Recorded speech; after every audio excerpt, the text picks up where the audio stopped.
His man raised the gun, aiming straight at the dog.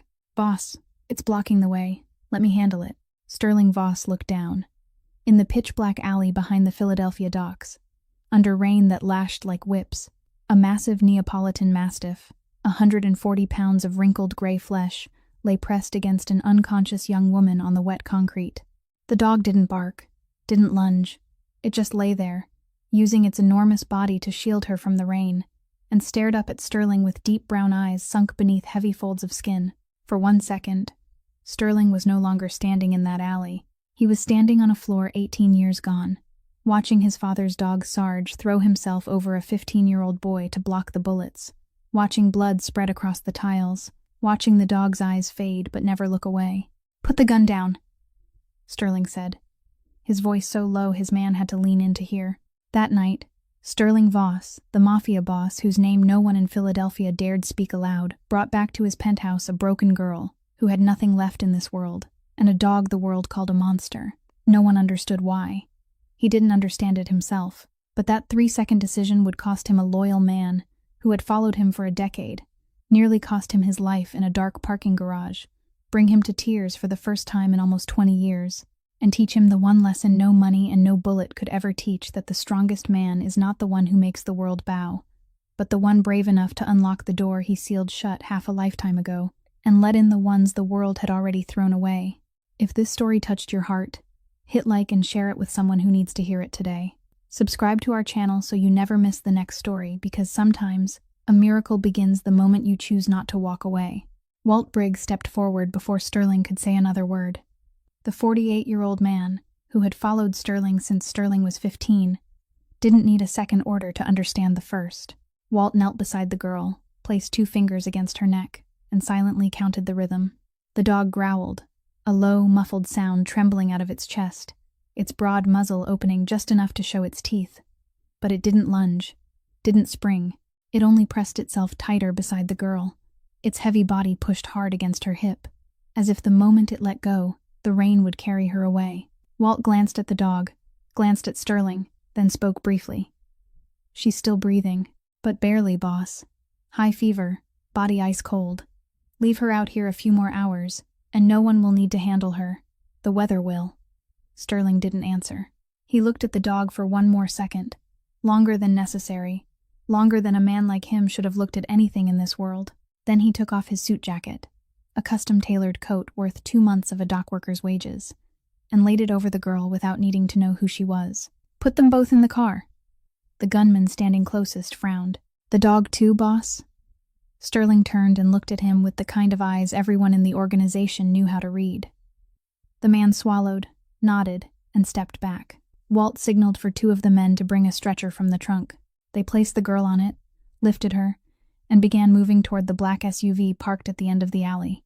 The dog refused to leave. It stood when the girl was lifted, its 4 legs trembling on the wet concrete, its brown eyes following her every step. When the stretcher moved more than about 6 feet away, it whimpered, and that sound wasn't the sound of a beast.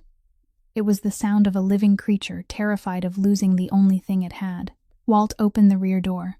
2 of the men placed the girl on the seat, half lying, half sitting, her head tilted against the headrest. The dog looked inside the vehicle, looked at the girl, then jumped in. It was so heavy that the entire SUV dipped slightly when it landed on the floor. It lay close against the girl's feet, its wrinkled head resting on her shoes, its eyes closing, as if only now was it allowed to rest. Sterling stood outside in the rain for a few more seconds. Walt was already in the driver's seat, the engine running, the taillights sweeping a red streak across the water. The rain was still lashing down, but Sterling didn't hurry. He was looking into the back seat, where a nameless girl lay beneath his suit jacket, and the ugliest dog he had ever seen was lying across her feet, as if that were the only place in this world where it belonged. Something stirred inside his chest. Not pity. Sterling Voss didn't know pity. Maybe it was memory. Maybe instinct. Maybe something older than both. Something he thought he had buried with his father 18 years ago. He didn't understand what it was yet. He only knew that if he walked away tonight, it would follow him home whether he wanted it to or not. Sterling got into the car and shut the door. Back to the penthouse. Walt looked through the rearview mirror. In 18 years of driving for Sterling Voss, Walt had seen all kinds of things on this boss's face. Anger, Yes. Coldness, more than enough. Contempt, never in short supply. But tonight, for the first time, Walt saw something he didn't dare name, something that looked exactly like hesitation. Walt didn't ask, didn't comment. He drove through the soaked streets of Philadelphia, the streetlights smearing yellow across the windshield, and kept silent. Because Walt understood a rule no one in the organization dared forget. When Sterling Voss went quiet, that was when everything was changing. In the back seat, the girl was still unconscious. The dog still lay across her feet. And Sterling Voss sat across from them, both hands resting on his knees, staring straight ahead, but his eyes weren't looking at the road. His eyes were looking into someplace much farther away, a place he had locked long ago and believed he would never return to again. Sterling Voss's penthouse sat on the highest floor of an old building in Center City, wide, empty, and cold in the way only places where no one was waiting for anyone could be cold. The elevator opened, and Walt and one of the men carried the girl inside, laying her on the black leather sofa in the middle of the living room. The dog jumped out of the elevator right after them, its claws clicking against the stone floor, its muzzle turning right and left as it sniffed every corner of the room, as if checking whether this place was safe for its mistress. Then it went straight to the sofa, lay down close to the girl's feet, and didn't move again. Sterling called his private doctor. The man arrived in 20 minutes, his eyes still heavy with sleep, a briefcase in his hand. He examined her quickly, professionally, and didn't ask unnecessary questions. Severe exhaustion, dehydration, fever from prolonged exposure to cold. He lifted the girl's arm to start an IV, then stopped. On her arm and back were old bruises, already fading into yellow and green. Not the kind of bruises caused by falling or sleeping on the street. They were bruises with shapes, with regular spacing, the kind any doctor could understand just by looking, but no one wanted to say aloud. The doctor looked at Sterling. Sterling looked at those bruises. No one asked. The doctor started the IV, prescribed fever medicine, gave a few instructions, then left. What remained was the dog. Walt pointed down at its right front leg, where a long cut ran from the paw up near the elbow, swollen, inflamed, oozing pus, and smelling foul. Infected, probably for several days, maybe from barbed wire or some piece of metal down by the port. Sterling called 3 veterinary clinics. None of them would take a case at 2 o'clock in the morning. He stood in the kitchen, looking down at the first aid kit lying open on the stone counter, then looked at the dog in the living room. Its heavy body took up nearly half the sofa, its broad muzzle resting on the girl's feet, its sunken brown eyes following Sterling's every step through the doorway. Sterling Voss had once disarmed a timed bomb without his hands shaking. He had once sat across from men who wanted to kill him and drank coffee as if nothing were wrong.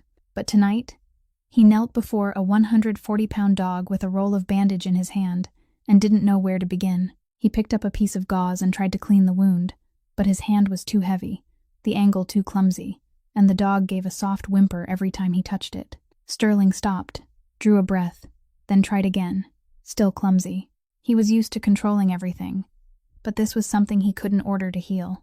A small sound behind him made him turn. The girl had opened her eyes. In a tenth of a second, she saw the strange room, the white light, the shadow of a man kneeling near her, and her body reacted before her mind could understand. She curled inward, shoulders shrinking, both hands flying up to shield her face, her head lowering, fast, clean, precise, like a movement repeated hundreds of times until it had become instinct. Sterling stood still. He didn't say, "Don't be afraid." He didn't reach out his hand. He only stood still and waited, because he understood that any movement right now could frighten her more.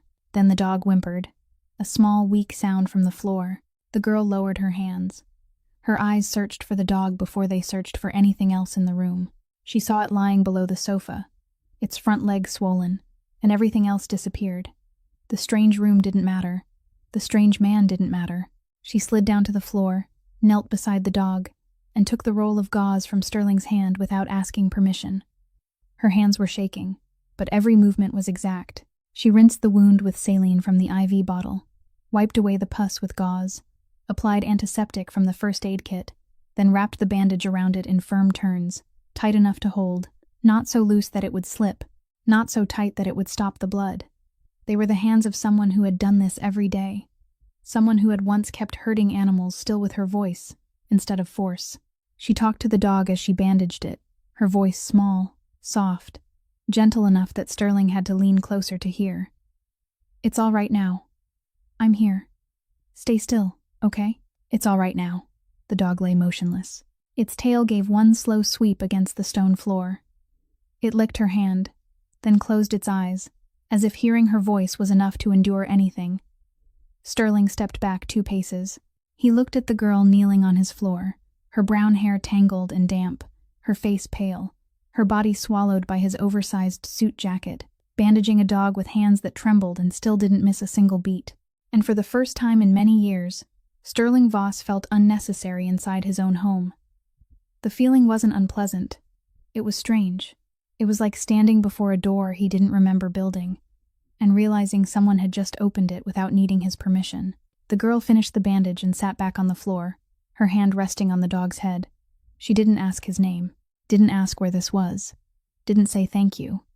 She only looked up, brown eyes tired, guarded, and asked one single question. "The dog can stay, right?" Her voice wasn't begging. It didn't shake. It was the voice of someone who had only one thing left in this world, and was ready to trade anything, even the last of her pride, to keep it. Sterling looked at her, looked at the dog, then said, "Both of you stay." He turned, walked into his bedroom, closed the door, and sat for a very long time in the dark. Outside, the girl lay down beside the dog on the cold floor, pulled his suit jacket up to her chin, and closed her eyes. The dog lay pressed against her, its wrinkled head resting on her stomach, breathing evenly. The penthouse was silent, but for the first time, that silence wasn't completely empty. Sterling told Walt the next morning that this was temporary. A few days for the girl to recover, then they would find somewhere else for her. Walt nodded and didn't comment, because Walt knew how to tell the difference between a real order and something the boss said to reassure himself. The dog broke that plan before the girl ever did. On the first day, Sterling woke at 6 o'clock out of habit, stepped into the living room, and almost tripped over a 140-pound Neapolitan Mastiff sprawled across the oak floor, its muzzle open, drool pooling in a spreading stain over the expensive wood. Sterling had spent a small fortune to have installed. The dog lifted its head and looked at him, blinked once, slowly, then lowered its head and went back to sleep as if this penthouse had belonged to it long before Sterling ever moved in. On the second day, Sterling discovered that his Italian leather shoe, the handmade pair he had ordered from a shop in Soho, had been chewed to pieces. The heel was nothing but a wrinkled scrap of leather soaked in saliva, and the dog sat beside the scene as if it had nothing to do with it. On the third day, Sterling accepted a truth every dog owner knew but no one had warned him about. The dog followed him everywhere in the penthouse, from one room to another, no matter where he went or what he did, its massive body always trailing behind him like a gray shadow with a muzzle and the ability to drool. "Does this dog understand the concept of personal space?" Sterling asked Walt over the phone. Walt stayed silent for 3 seconds, unusually long, then answered in the most normal voice he could manage. "I think it understands. It just doesn't agree." Sterling heard Walt biting his lip through the phone and hung up. The girl's name was Rosalie. Sterling knew that because Walt had checked, the way Walt checked everything that passed through Sterling's life. Rosalie Dunn, 27 years old, former assistant at a small veterinary clinic outside Philadelphia, widow of Troy Dunn, a low-level dealer in an underground pipeline who had been taken out a few months earlier. After Troy died, she was pushed out of her apartment, lost her job because of the past attached to her, and disappeared from every system. The only thing she took with her was the dog. Sterling didn't ask anything more. He didn't need the story to see the result of it. Rosalie recovered physically faster than he expected. By the third day, she could stand on her own, walk on her own, and had started doing things no one asked her to do. She washed the dishes Sterling left in the sink. She wiped the floor where the dog lay. She folded the blanket on the sofa every morning so neatly it looked as if it could be measured with a ruler. She moved lightly, without sound, like someone used to taking up no space, used to making herself small, used to existing without creating any noise that might make someone notice her. Sterling realized something on the afternoon of the third day. She always sat with her back to the wall. Whenever she sat down, whether on the sofa, on the floor beside the dog, or on the single chair in the kitchen, her back was always against a wall or tucked into a corner, her eyes always facing the door. She never let anyone stand behind her. Sterling crossed the living room a little too quickly that afternoon, and from the corner of his eye, he saw Rosalie's shoulders rise. Just one beat. So fast that if he hadn't been looking at the exact moment, he wouldn't have seen it. But he was looking, and he saw. That small lift of her shoulders wasn't surprise. It was reflex. The reflex of a body that had been taught that every fast male footstep was the beginning of something painful. Sterling stopped mid-stride. He didn't look at Rosalie. He looked down at his own feet, at the step he had just taken, and something boiled up inside his chest. It wasn't empathy, a feeling he had long buried, but pure, unadulterated anger. Dense, hot anger aimed at a man he had never met but who was already dead. The man who had taught this girl that every quick step meant a blow was coming. The man who had turned a human being into someone who always had to sit against a wall, always had to watch the door, always had to be ready to fold herself smaller than a fist. Troy Dunn was dead, but the 4 years he left behind were still alive, in every gesture of the girl sitting in Sterling's living room. From that day on, Sterling changed. He walked more slowly when he was near Rosalie, opened doors more gently, set glasses down on tables instead of putting them down hard out of habit. When he entered a room she was in, he cleared his throat softly, or tapped his hand against the doorframe first, so she would know he was coming and wouldn't have to flinch. He didn't tell her what he was doing. He didn't explain. Sterling Voss wasn't a gentle man. He never had been, and perhaps he would never know how to become one. But he was a man who refused to become something that made another human being's shoulders rise in the very home where he had invited her to stay. That wasn't gentleness.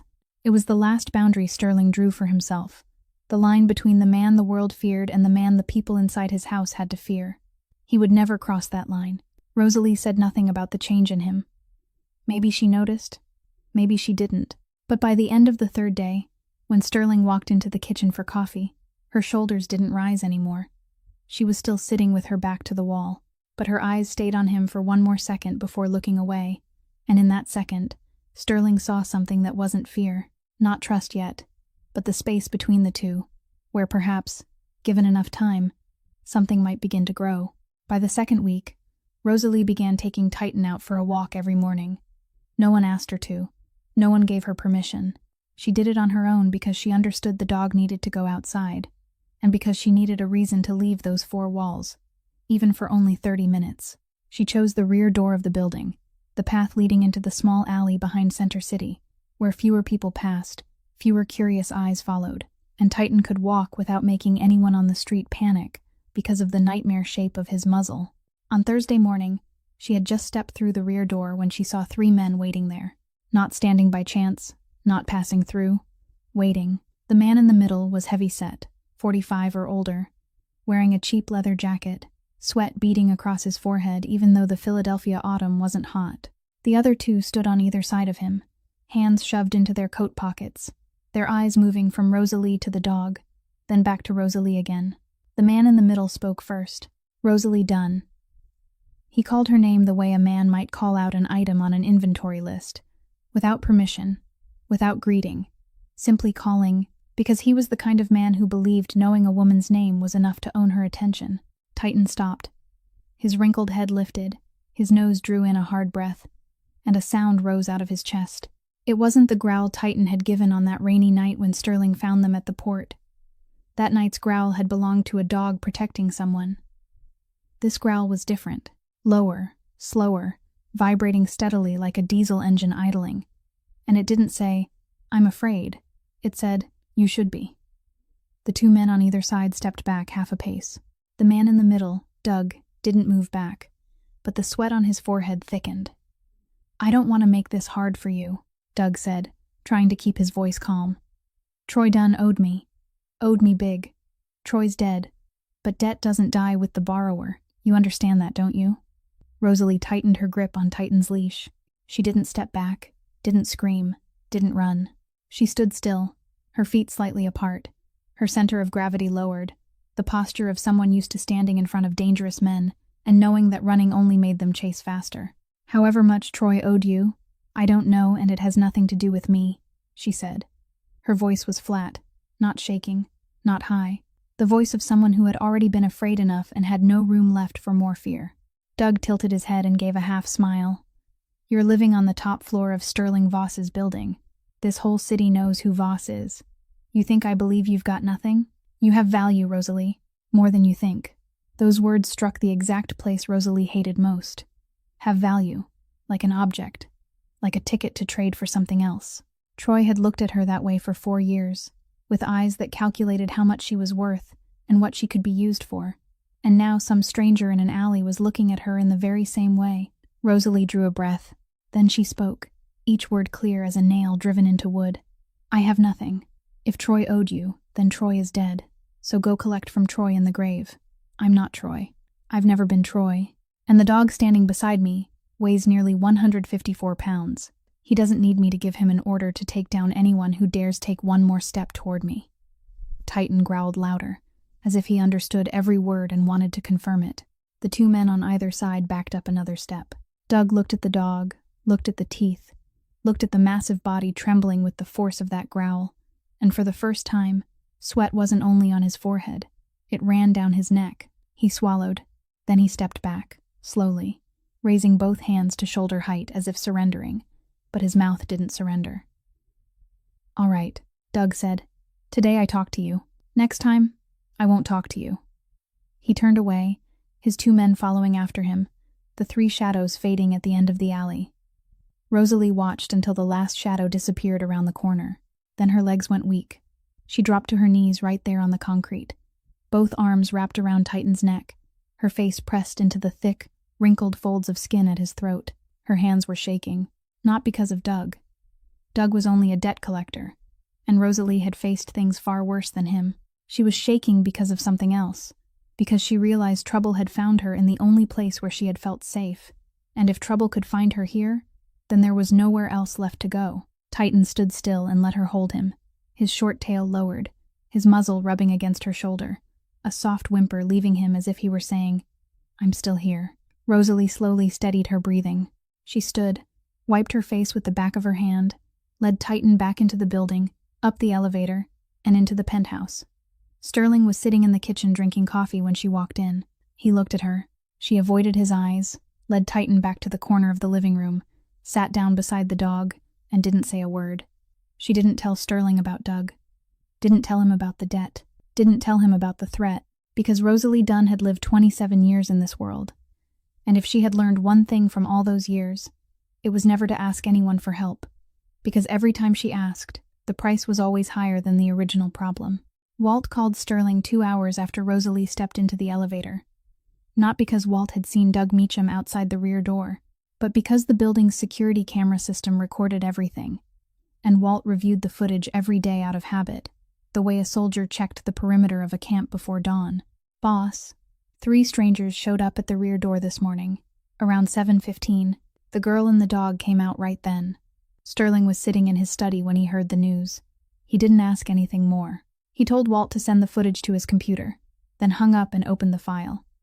The screen showed a black and white image, filmed from above at a slight angle, clear enough to see everything. He watched Rosalie step out the rear door with Titan, watched the 3 men already waiting there, watched the man in the middle open his mouth. And even though the camera had no sound, Sterling could read his lips.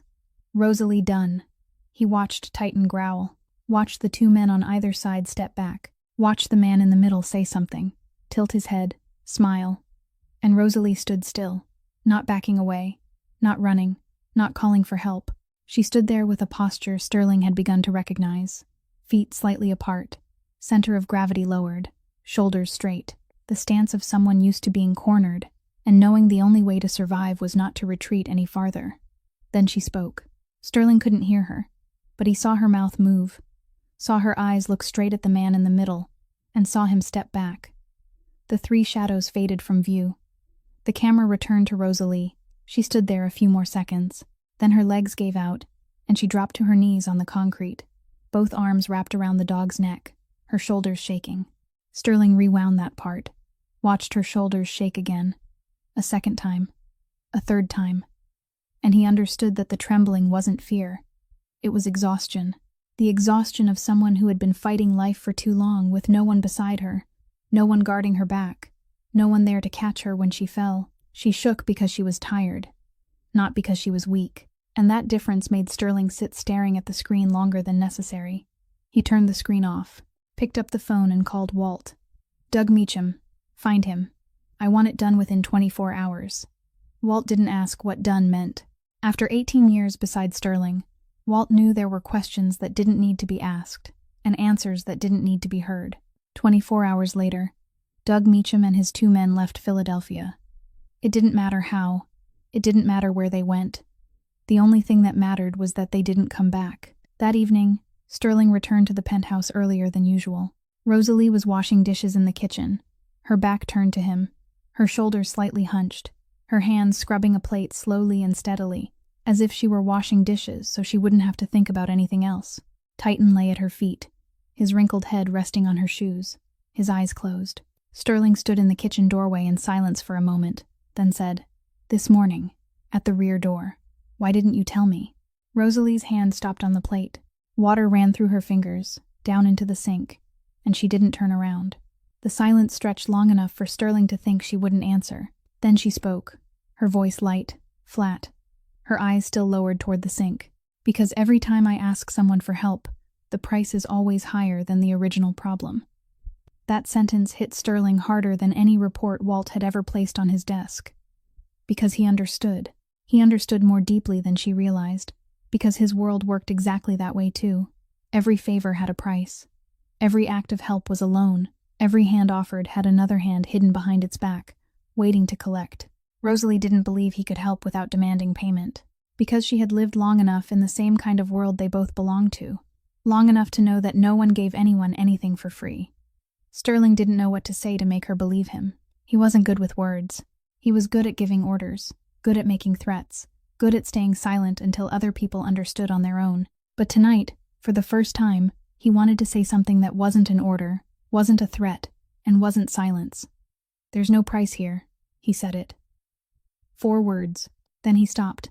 No further explanation. He didn't say, "I promise," because promises were cheap in both their worlds. He didn't say, "Trust me," because trust wasn't something anyone had the right to demand. Just 4 words, and he let them stand alone in the kitchen, between the sound of running water, between the 6.5 feet of space separating him from her back. Rosalie turned around, slowly. Her brown eyes looked at him, and in them was something Sterling recognized, because he had seen it on many faces in his life. Suspicion. Not cruel suspicion, but the kind of suspicion that belonged to someone who had been deceived too many times to believe the first time. But she didn't lower her face. For the first time since she had stepped into this penthouse, Rosalie looked at Sterling without looking down, without avoiding him, without turning away. She looked straight into his eyes, only 2 seconds, then turned back to the dishes. 2 seconds. Not much, but enough for Sterling to know those 4 words had touched the right place. He left the kitchen without saying anything more. The next day, Sterling stopped by Maeve Holloway's diner before returning to the penthouse. The 68-year-old woman, silver hair pinned high, back slightly bent but eyes still sharp as knives, placed a cup of coffee in front of him without asking what he wanted, because she had been pouring coffee for Sterling since he was a frightened 15-year-old boy curled up in this diner after the night he lost his father. She didn't ask about Rosalie, didn't ask about the dog. She only watched Sterling as he drank his coffee, watched the way he glanced at the clock twice in 5 minutes, watched the way he stood before finishing the cup, and said a single sentence. "Last time I saw you in this much of a hurry to get home was when Sarge was still alive." Sterling stopped mid-step. His hand tightened around the handle of the paper coffee cup, hard enough to dent it. Then he let go, stepped out the door, and didn't answer. Maeve watched him through the glass, slowly shook her head, and poured herself a cup, because she knew there were answers that didn't need to be spoken, and the way Sterling Voss hurried home on that autumn afternoon was the clearest answer she had ever seen from a man who had kept the door to his heart locked for 18 years. 2.5 weeks after the rainy night at the port, Sterling Voss returned to the penthouse close to 1 o'clock in the morning after a night he would never tell anyone about. A territorial dispute in the southern port district. Both sides had come close to opening fire, and Sterling had been forced to sit for 4 hours in a room thick with the smell of cigarettes and hatred, negotiating an agreement neither side was truly satisfied with. His head ached.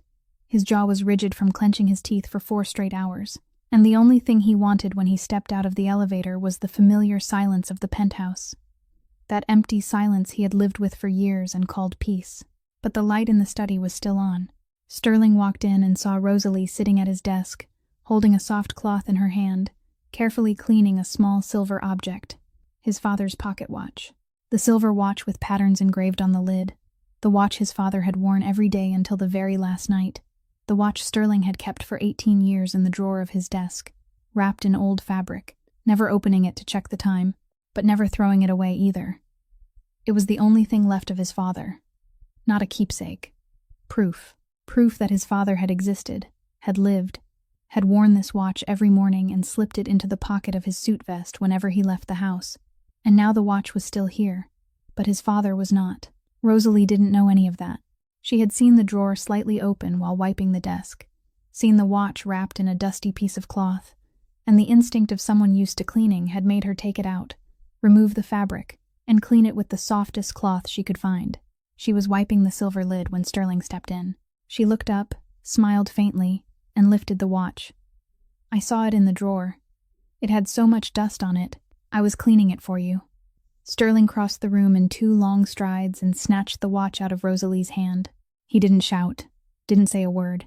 He only took it, fast and hard, and looked at her with the expression Walt had once called the look before the room gets very quiet. Gray eyes, cold, flat, with nothing in them except a steel wall that had dropped between him and the rest of the world. Rosalie stepped back. 1 step. Her back touched the edge of the desk, and then her hands went up, not to push him away, not to explain. Both hands rose to cover her face, palms facing outward, fingers pressed together, head slightly lowered, shoulders shrinking, her whole body folding itself into the smallest shape it could make behind those thin hands. Reflex. Precise, quick, and so familiar it didn't need thought. 4 years with Troy Dunn had carved that reflex into her bones, and everything Sterling had done over the past 2 weeks, walking more slowly, opening doors more gently, tapping his hand against the doorframe before entering, all of it was erased in a single second, because he had just snatched something out of her hand in exactly the same way Troy used to snatch everything. Sterling looked at her hands covering her face. Then he looked down at his own hand, the hand gripping the silver watch, his knuckles white from holding it too tightly. And something broke open inside him, without sound, without drama, only the moment when he saw himself standing in the exact place he hated most in the world, the place of the man who made a woman raise her hands to protect her face. Rosalie lowered her hands, slowly. Her eyes looked at him, with no tears, no accusation, only a tired acceptance, the acceptance of someone who had grown so used to being treated that way, that she wasn't even surprised anymore. "I'm sorry," she said, her voice shaking, but every word clear. "I didn't know it was important. We'll leave." She didn't wait for Sterling to throw her out. She stepped past him, went into the living room, woke Titan with a soft pat on her thigh, and led the dog toward the elevator. Titan rose and quietly followed her, but at the elevator door, the dog stopped and turned his head to look at Sterling once. Only once. Those brown eyes, sunken beneath the heavy folds of skin, looked at him without resentment, without fear, simply looked, then turned away and followed Rosalie into the elevator. The doors closed. The penthouse fell silent. Sterling stood alone in the study, the polished silver watch in his hand, and realized that tonight's silence was different from every night before. Before, silence had been something he chose, a fortress, a wall he built to keep the world outside. Tonight, silence was what remained after 2 living souls had just walked out through the door he had invited them into. And it wasn't quiet. It was empty. Sterling sat down in the chair, placed the watch on the desk, and looked at it for a long time. The glass face was spotless. The silver lid glowed beneath the light of the desk lamp.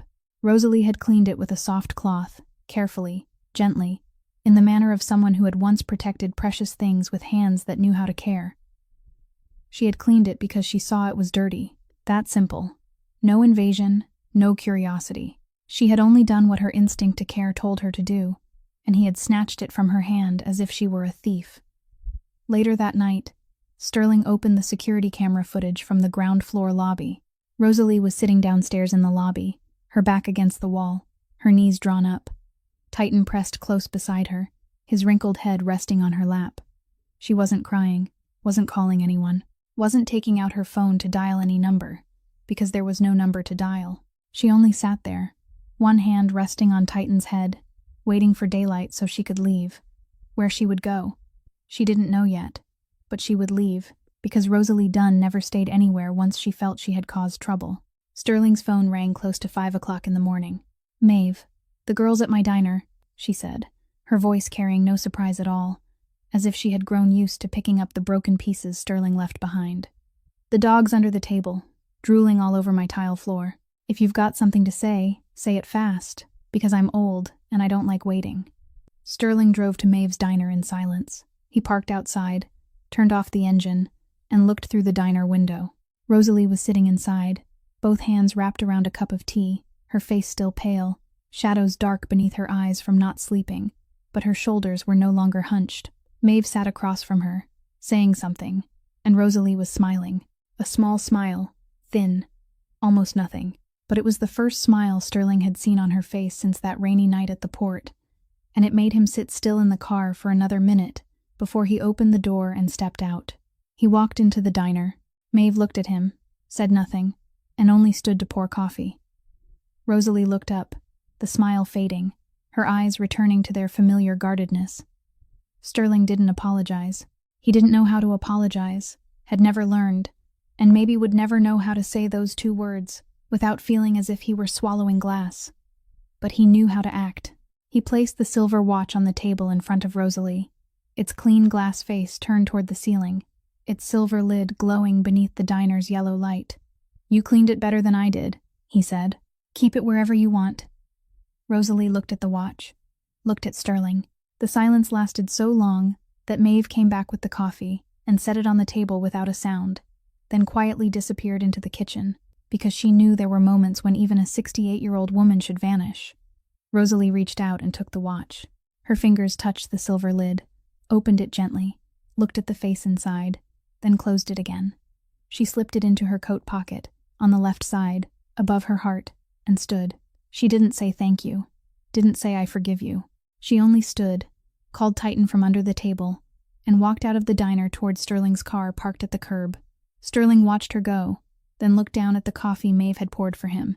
He took a swallow, bitter, hot, and entirely necessary. Then he stood, walked out the door, and drove all three of them back to the penthouse in silence. No one said anything on the way home, but Rosalie sat in the front seat for the first time instead of the back, and Titan lay across the rear seat, his muzzle poking through the slightly open window, catching the early morning wind of Philadelphia. The watch rested in Rosalie's coat pocket, and Sterling kept his hands on the steering wheel, his eyes on the road. But every so often he glanced to the right, where the girl he had almost lost sat quietly, looking out at the streets, and for the first time since she had come to the penthouse, she wasn't sitting with her back against a wall. The first month passed, and Sterling Voss's penthouse began to change in ways no one in the organization dared say aloud, but everyone noticed. Rosalie refused to sit still. She reorganized the medicine cabinet in the bathroom, the one Sterling hadn't opened in 2 years, threw away the expired bottles, arranged the gauze in order, and added a few things she asked Walt to buy for her without telling Sterling. She cooked. For the first time since Sterling had moved into this penthouse, the kitchen was used for its true purpose, instead of merely being a place to keep the coffee machine and a bottle of liquor that never seemed to empty.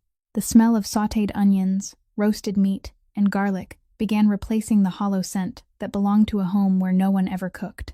Every evening, when Sterling stepped out of the elevator, that smell greeted him first. Then came Titan. The dog began to recognize the sound of Sterling's elevator differently from Walt's or anyone else's.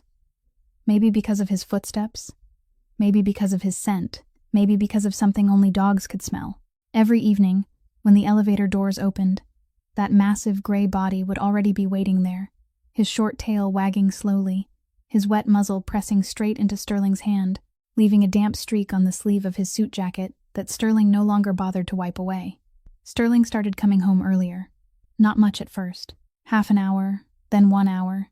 Then there were days when he left meetings halfway through, for a reason he would never admit to anyone, not even himself.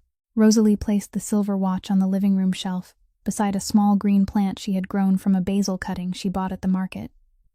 She didn't hide it in a drawer the way Sterling had done for 18 years, didn't wrap it in cloth as if it were a body that needed burial. She placed it where there was light, where morning sun slipped through the glass and touched the silver face.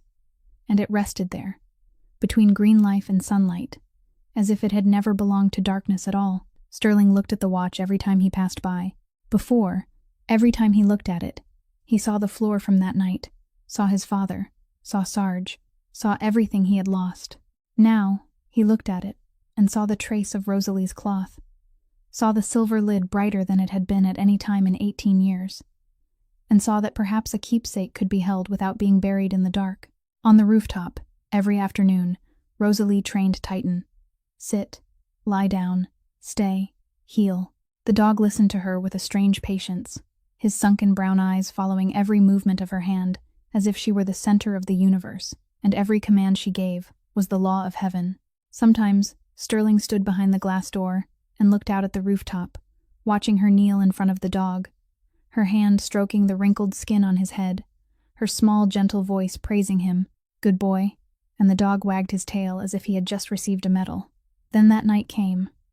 Sterling came home later than usual, close to midnight, after a long meeting at the port.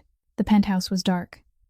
He thought Rosalie and Titan were asleep, but when he crossed the living room, he heard a voice, Rosalie's voice, small, trembling, breaking at the edges, coming from the balcony. He stopped in the darkness of the living room, didn't turn on the light, didn't speak.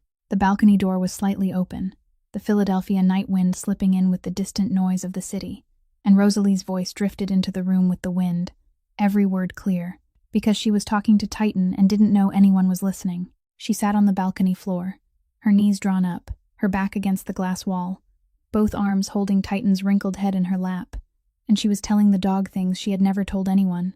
Back then, you know, every time Troy came home and the door opened hard, I knew that night would be long. I'd hear the door slam into the wall, and I'd run into the kitchen, curl up on the floor, make myself as small as I could.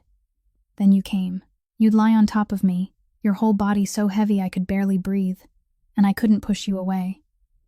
But I didn't want to push you away, because when you lay on me, Troy couldn't kick me. He kicked you instead of me. And you just stayed there. You never ran. You covered me with your whole body. Her voice broke on the final word. Silence lasted for a while. There was only the wind and the steady sound of Titan breathing. Then Rosalie went on, her voice so choked that each word had to fight its way out of her throat. You're the only living thing that stayed with me and never hurt me. Do you know how rare that is? 27 years, you know that? 27 years I've lived in this world, and the only living thing that has never hurt me is a dog.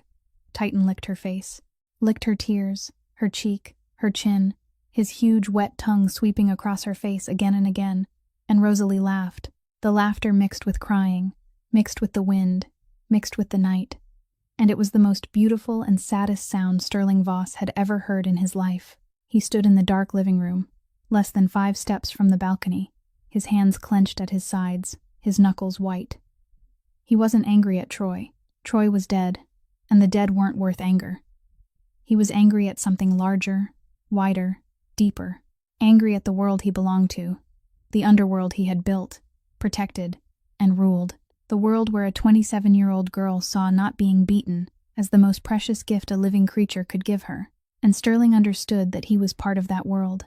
He wasn't Troy, but he belonged to the same ecosystem that had created Troy, fed Troy, and given Troy enough power to believe he had the right to do those things to another human being. Sterling didn't step onto the balcony, because that moment didn't belong to him. It belonged to Rosalie and Titan, to the girl holding her dog and crying on the balcony of a Mafia boss's penthouse at midnight, and he had no right to step into the last private space she still had. He backed away, softly, slowly, went into his bedroom, closed the door, and sat on the bed for a very long time. The next morning, when Rosalie walked into the kitchen, she saw a key on the counter. Not a spare key, not a copy. The main key to the penthouse, the one Sterling used every day, made of brass, heavy, with the floor number engraved on the back. Beside it was a small note, handwritten, the strokes hard and slanted, the handwriting of a man used to signing orders more than writing letters. Whether this door opens or closes, you decide. No one else. Rosalie picked up the key, held it in her palm, and stood for a very long time in the middle of the kitchen. Titan sat at her feet, his head lifted, his eyes on her, his tail giving one slow sweep against the tile floor. She didn't cry. She had cried enough the night before. She only gripped the key tightly, held it until its teeth pressed their shape into her palm, and for the first time in many years, Rosalie Dunn held something that wasn't Titan's leash and still made her feel she belonged somewhere. In the second month, Sterling Voss began changing in ways he himself didn't recognize, but other people did. Perry Grant noticed. Perry was 38, in charge of the organization's finances, the second man Sterling trusted after Walt, and he had been with Sterling for 10 years. In those 10 years, Perry had watched Sterling build an empire from the ashes his father left behind, had sat in rooms where matters of life and death were decided between 2 sips of coffee, and had wagered his future on a man Perry believed would never make a mistake, because he never allowed emotion to interfere. The Sterling Perry knew was a machine, cold, precise, attached to nothing but power and control. That Sterling didn't have the smell of home-cooked food in his penthouse, didn't have a heavy dog waiting at the elevator door, and certainly didn't come home half an hour early every night without explaining why. This new Sterling worried Perry, not the way one comrade worries about another. It was the way an engineer worries when he sees a crack in a bridge he helped build, and knows that if the crack spreads wide enough, the whole bridge will collapse, dragging everyone standing on it down with it, Perry included. Perry didn't hate Rosalie. He had never even spoken to her directly for more than 2 sentences. He hated change, because in the world they lived in, change was an opening, and an opening was where enemies crawled through. During the second week of the second month, Perry made a phone call he would never record in any ledger. On the other end was one of Warren Kessler's men, the man who controlled West Philadelphia, the boss Sterling had been facing for 3 years across the negotiating table and beneath it. Perry didn't think he was betraying Sterling. He told himself he was protecting the organization from a leader who was losing direction. He told himself that if Sterling came to his senses, threw the girl and the dog out, everything would return to normal. And if Sterling didn't come to his senses, then Perry needed a backup plan. And Kessler, enemy or not, was at least an enemy who could be predicted. That was the lie Perry told himself. And like every good lie, it was close enough to the truth for him to believe it. But there was one thing Perry hadn't counted on. The dog. The first time Perry came to the penthouse after Rosalie and Titan had moved in, Titan was lying in the middle of the living room. The dog lifted his head when Perry stepped out of the elevator. And something changed in those sunken brown eyes. With Walt, Titan would get up, sniff his hand, then lie back down. With the other men who came by to deliver documents or receive orders, Titan would give them one glance, then close his eyes again as if they weren't worth his attention. But with Perry, Titan stood up completely, 4 paws on the floor, his massive body rising, his head lowered, his eyes locked on Perry without blinking, and a sound rose out of his chest. It wasn't the protective growl from the night at the port when he shielded Rosalie. It wasn't the threatening growl from that morning with Doug Meacham. This growl was different, deeper, slower, continuous, and it didn't say, "I'm going to attack." It said, "I know who you are." Perry stepped back half a pace and forced a laugh. "The girl's dog, huh? Mean thing." Sterling was sitting in the study and looked up. "Titan, sit down." Titan sat. But his eyes never left Perry. Through the entire meeting between Sterling and Perry in the study, Titan sat outside the door, eyes fixed on Perry through the narrow opening, the fur along his neck still raised. And though the growl had stopped, his body still trembled lightly like a machine waiting to be switched back on. The second time Perry came, the same thing happened again. Titan stood, blocked the space between Perry and the entrance to the living room where Rosalie was sitting, and growled steadily until Perry went into Sterling's study and closed the door. The third time was the same, the fourth time too. He never attacked, never lunged. He only stood, blocked, growled, and watched Perry with eyes Perry began seeing in his sleep. Sterling started to get annoyed. "I told you to sit. He's one of mine." Titan sat every time Sterling gave the order, but his tail didn't wag. His eyes didn't move away, and every time Perry stepped into the elevator to leave, Titan stood at the door watching until the elevator doors had fully closed before turning away. Sterling told Walt about it when the two of them were sitting in the car after a meeting at the port, told it like an irritation, as if the stupid dog couldn't tell friend from enemy. Walt listened, stayed silent longer than usual, then said in his calmest voice, "How many people in the organization does that dog growl at?" "One," Sterling said. "Perry." "One out of how many?" Probably 15 or 20 people have come and gone from the penthouse this past month. Walt nodded slowly. So that dog hates exactly one person in the entire organization, while everyone else gets through normally. Sterling looked at Walt, waiting for the conclusion. Walt looked out the car window, watched Philadelphia drift past, then spoke. Each word set down gently, like placing a mine on the table. Either that dog is crazy, or he can smell something we can't. I've been with you for 18 years, boss, and I've never seen that dog be wrong about anyone. Sterling didn't answer right away. He looked out at the street, watched the red light turn green, watched the traffic flow through, and thought about the 10 years Perry had been beside him. 10 years of loyalty, 10 years without one wrong step. But then he thought about the dog sitting at the penthouse door every time Perry came, eyes never leaving him, neck fur raised, growling steadily like a clock, counting down to something only he could see. Put someone on Perry, Sterling said, quietly. Don't let him know. Walt nodded. He asked nothing more, because Walt had also learned one thing in 18 years besides Sterling Voss, that sometimes the instinct of an animal was more trustworthy than the oath of a man. The surveillance results came back in 10 days. Walt placed a brown envelope on Sterling's desk on Tuesday morning, said nothing, then stepped back 2 paces and waited. Sterling opened the envelope, pulled out 3 printed pages, and read. The first page was a call log from Perry's secondary phone to a number belonging to one of Warren Kessler's men. 14 calls total over 3 weeks, each lasting between 3 and 12 minutes. The second page was a summary written by Walt's people from a listening device, in which Perry had provided Sterling's travel schedule, routes, timing, number of escorts, and the windows when Sterling was alone or had only Walt beside him. The third page was a photograph of Perry sitting in a coffee shop on the west side, across from a man Walt had identified in the note below as one of Kessler's close hands. Sterling finished reading all 3 pages. He set them down on the desk, neatly, the edges aligned, then sat still.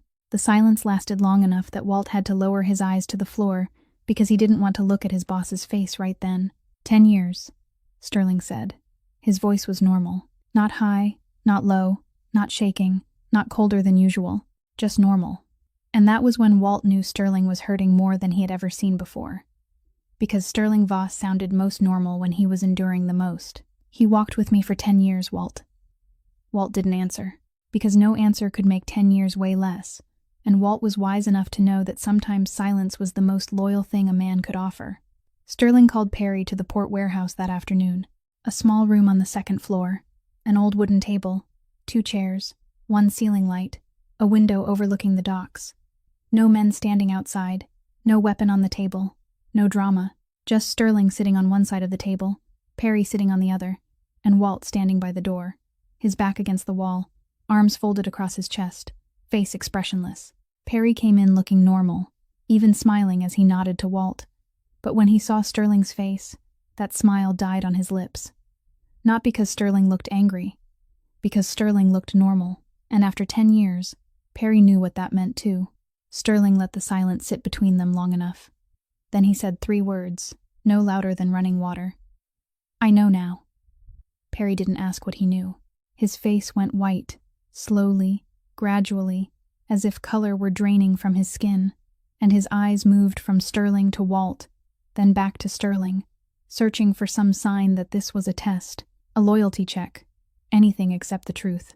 But there was no sign, only 3 pages lying on the table, and Sterling's face, flat as water before a storm. The silence stretched another 10 seconds. 20 seconds. Perry swallowed, then did what smart traders often do when they're exposed. He didn't deny it. He attacked. You've changed, Sterling. Perry tried to keep his voice steady, but there was a slight tremor at the end of the sentence that all 3 men in the room heard. You're letting a girl and a dog tear apart everything we built over 10 years. You come home early. You lose focus. You make decisions based on emotion instead of reason. I didn't betray you. I was trying to save what you're destroying with your own hands. Sterling listened. He didn't nod, didn't shake his head, didn't frown. He only looked at Perry with cold, gray eyes, and when he spoke, his voice was softer than running water. So soft that Perry had to lean forward to hear him clearly. You're right. I have changed. Silence. Then Sterling continued. But changing doesn't mean becoming weak. Week is sitting across from my enemy and selling him my schedule for a promise you know is a lie. Week is selling your own brother to a man you know would kill him if he had the chance. Weak is being afraid of something you don't understand, and instead of asking me, you run to Kessler. Perry opened his mouth. Sterling lifted one finger. Just one. Perry closed his mouth. I'm not killing you, Sterling said. Those 10 years were real. I won't erase 10 real years with one bullet. But you leave tonight. No money, no protection, no identity. You explained to Kessler yourself why his source disappeared, and you explained to yourself why you're sitting here. Perry understood. In their world, being thrown out without protection wasn't mercy. It was a sentence, because from the second Perry walked out of that room, every organization in the city would know he was the man who had sold information, and no organization would take in a traitor. Not because they hated betrayal, but because they knew a man who betrayed once would betray again. Perry stood. The chair scraped against the concrete floor. He walked to the door. Walt opened it for him without a word, and Perry stopped on the threshold, turning back to look at Sterling one last time. That girl and that dog are going to kill you, Sterling. His voice wasn't malicious. It was almost sad. Sad in the way only people who believe they're right can be sad when they watch someone else take a road they think is wrong. Sterling looked at Perry, and for the first time through the whole conversation, something changed on his face. Not anger, not grief, almost pity, but not quite, because Sterling didn't know pity. Maybe it was closer to regret for a man who had been right about many things and wrong about the one thing that mattered most. Maybe, Sterling said, but at least they stay because they want to, not because they're afraid. Perry looked at him for one more second. Then he turned away, stepped through the door, and disappeared from Sterling Voss's life the same way he had entered it, in silence, without drama, and never came back. Walt closed the door. 2 men remained in the room. Walt said nothing. Sterling said nothing either. The 2 men sat in that small room inside the port warehouse, listening to the ships outside, listening to the wind through the window, and enduring together the emptiness betrayal leaves behind, because even though Sterling would never say it aloud, Walt knew that losing Perry wasn't only losing one of his men. It was losing proof that 10 years of loyalty had once meant something. That night, Sterling returned to the penthouse. The elevator doors opened, and Titan was already standing there, his tail wagging slowly, muzzle wet, sunken brown eyes looking up at him. Sterling looked at the dog. The dog looked at him, and Sterling knelt down, right there in the entryway, without caring whether the cameras recorded it, without caring whether Walt saw. He knelt before the huge, wrinkled, ugly dog, both hands gripping the thick folds of skin around its neck, and said very softly, "You knew from the beginning, didn't you?" Titan licked his face, one long wet lick from his chin to his forehead, drool sticking all over the collar of Sterling's $200 shirt, spreading into a shiny wet streak across the white fabric. Sterling didn't wipe it away. He stayed kneeling there a while longer, his hands still holding the dog's neck, his forehead resting against that wrinkled head, and for the first time, he didn't wipe it away. 2 weeks after Perry Grant disappeared from the organization, Sterling had a noon meeting at a restaurant in Rittenhouse Square, the kind of restaurant where the menu didn't print prices, because if you had to ask, you shouldn't be sitting there. Rosalie and Titan waited in the car. The black SUV parked on the street about 66 feet from the restaurant. Rosalie sat in the back seat reading an old book Maeve had given her, Titan lying beside her, his muzzle resting on her lap, his eyes half closed in the autumn sunlight filtering through the window. Rittenhouse Square at noon was crowded, the sidewalks wide, the maple trees turning color, yellow and red leaves falling here and there onto the stone still damp from the early morning rain. In front of the pharmacy across from the restaurant, an old woman was walking alone. Silver hair pinned low, a thin frame, a slightly bent back, her right hand holding a cane, her left carrying a small paper bag. She stepped down from the pharmacy entrance. The first step passed, the second passed, and on the third, her cane slipped on the wet stone, and she fell, face down, fast, without enough time to put out her hands, her head striking the edge of the stone step, the paper bag flying from her hand, medicine bottles rolling across the sidewalk, and she lay motionless near the curb, less than 2 feet from the edge of the street. Pedestrians looked. Someone stopped for 2 seconds, then kept walking. Someone pulled out a phone, though it wasn't clear whether it was to call an ambulance or to record. No one knelt down. Rosalie saw it through the car window. She opened the door, but Titan was faster. The dog leaped over her, 140 pounds, launching out of the car like a gray block of steel with legs, claws clicking against the pavement, and charged straight toward the old woman. People on the sidewalk scattered to both sides when they saw him. A giant dog with a wrinkled nightmare face rushing toward an unconscious old woman, and at least 2 people screamed because they thought he was going to attack. But Titan didn't attack. He reached the old woman and lay down. Lay close beside her, his massive body placed between her and the edge of the road, shielding her from any car that might mount the curb. Then he licked her hand, gently, slowly, his broad tongue touching the wrinkled back of her hand, and he whimpered, a small, low sound, as if trying to call her back awake. Rosalie arrived right after him, dropped to her knees beside the old woman, and checked her quickly with both hands. The woman was conscious, eyes open, panicked, a long scrape across her forehead leaking thin blood. Rosalie helped her sit up, gentle and steady, her left hand supporting the woman's back, her right taking a cloth from her coat pocket and pressing it to the scrape on her forehead. Look at me. Look at me. Breathe. You just fell, that's all. You're going to be all right. The old woman trembled, one hand clutching Rosalie's arm, her eyes searching around for her cane. Titan lay close beside her, and when the old woman swayed from dizziness, she accidentally braced herself on the dog's back. Titan didn't move. He lay still as a stone slab, letting her lean on him to steady herself, his brown eyes gazing at her from deep beneath his wrinkled skin, and his tail gave one slow sweep against the ground, as if saying, I'm here now. It's all right. A man in the watching crowd, holding a takeout cup of coffee, opened his mouth and spoke loudly enough for the whole sidewalk to hear. Who lets an ugly dog like that run loose in the street? Someone should call animal control before it jumps on people like that. Rosalie looked up. Her hand was still pressing the cloth against the old woman's forehead, but her eyes fixed straight on that man's face, and her voice, the same voice Sterling had heard her use with Doug Meacham at the rear door of the building. Flat, calm, and sharp as a freshly honed blade, cut through the noise of the entire block. This dog just lay down to protect an old woman in the middle of the street, while you stood 3 steps away holding a cup of coffee and watching. You should ask yourself who really needs to be controlled. The man's face flushed. He stepped back into the crowd and said nothing more. 15 minutes later, a car pulled hastily up onto the curb, the door opening before the engine had fully shut off, and a man of about 50 ran over. He wrapped his arms around the old woman, both hands gripping her shoulders, his eyes red, his voice shaking. Mom, I'm sorry. I wasn't here. I'm sorry. The old woman patted her son's hand, her voice weak but still stern enough to scold him.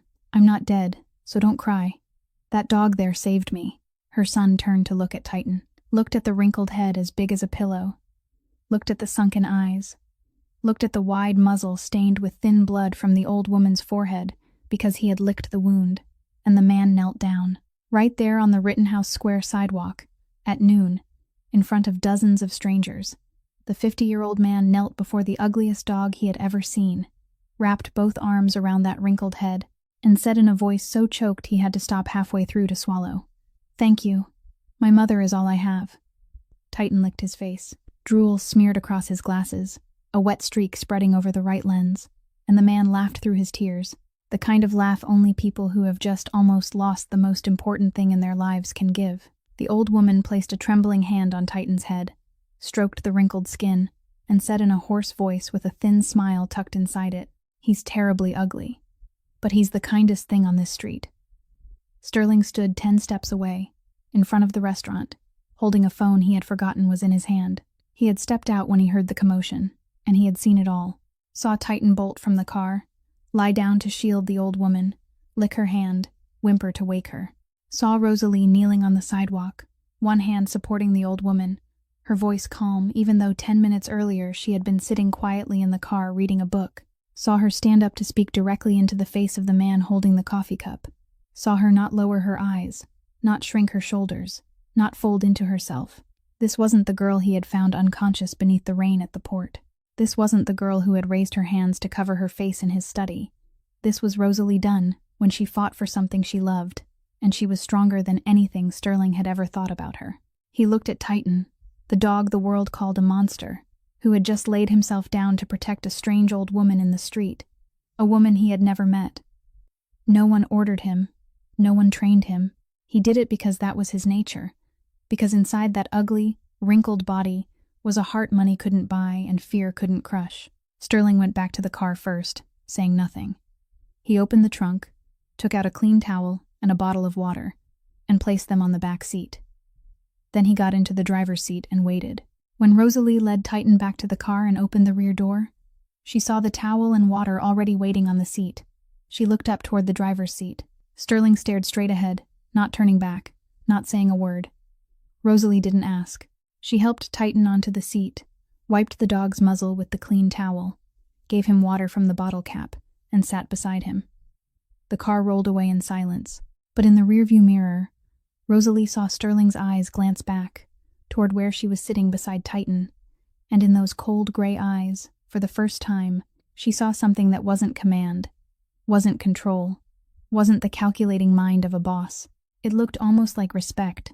3 days after Titan saved the old woman on the Rittenhouse Square sidewalk, Sterling left a late meeting in the Southern Port District close to 11 o'clock at night. Walt was driving. Sterling sat in the back seat, eyes closed, his head resting against the glass, one arm laid along the door. The meeting had lasted 4 hours, tense and heavy, and Sterling was tired in the way only people who have to keep their faces cold for 4 hours while wanting to overturn the table could understand. The car descended into the parking garage beneath the building, neon lights flickering across the low concrete ceiling, the sound of the tires echoing over the empty cement floor. Walt parked in the usual spot, about 66 feet from the elevator. The two men opened their doors and stepped out at the same time, and Sterling had barely set one foot on the floor when the first sound came. Not gunfire. That came later. The first sound was shoes on concrete. Fast, urgent, from behind 2 cars parked about 33 feet away, and Walt heard it before Sterling could turn his head. Walt reacted with 18 years of instinct. He grabbed Sterling by the collar and yanked him backward, shoving both of them behind the concrete pillar supporting the garage ceiling. And a fraction of a second later, the shots rang out. 2 shots. 3 shots. Concrete shattered where Sterling had just been standing, white dust bursting into the air, and the sound thundered through the sealed garage like lightning trapped inside a metal box. Sterling was hit in the left arm. He didn't feel pain immediately. He only felt heat, spreading from the middle of his arm up toward his shoulder, then wetness, then his hand wouldn't grip anymore. He looked down, saw the torn fabric, saw his arm, and his right hand automatically pressed over the wound by instinct. Walt had already drawn his gun, his back against the concrete pillar, his eyes sweeping across the garage. 2 gunmen, one behind the white van on the left, one behind the black sedan on the right. The schedule Perry had sold to Kessler before he was cast out, the timing, the route, the parking position. Perry was gone, but the information remained. Walt fired 3 shots toward the van. The gunman on that side exposed himself while trying to change position, and Walt dropped him with 1 precise shot to the shoulder. The man fell back, his weapon slipping from his hand. The second gunman was still hidden behind the sedan, and from his position, he had a direct firing angle on the concrete pillar where Sterling and Walt were pinned. Walt had no clean angle to return fire. Sterling pressed down on his arm, blood wetting the spaces between his fingers, and both of them were trapped behind the concrete pillar when the second sound came. Breaking glass. From above, from the building lobby, the sound of glass shattering wide open. Then claws on concrete. Heavy, fast, urgent. The running of something large coming down the garage ramp, at a speed no living creature should have in an enclosed space. Titan burst into the parking garage like a gray cannonball. The dog had heard the gunshots from the lobby, had smashed through the glass door on the ground floor, and had run down into the garage on the pure instinct of an animal that heard someone he protected was in danger. The second gunman heard the running, turned his head, and before he could understand what he was seeing, that massive body slammed straight into him. Titan knocked him out from behind his cover. The man rolled across the concrete floor, his weapon sliding from his hand, and Walt came out from behind the pillar, handling the rest before the man could get back up. The garage fell silent again. The smell of gunpowder, concrete dust, and ragged breathing. Walt checked the 2 gunmen, both subdued, then called his men down to clean up.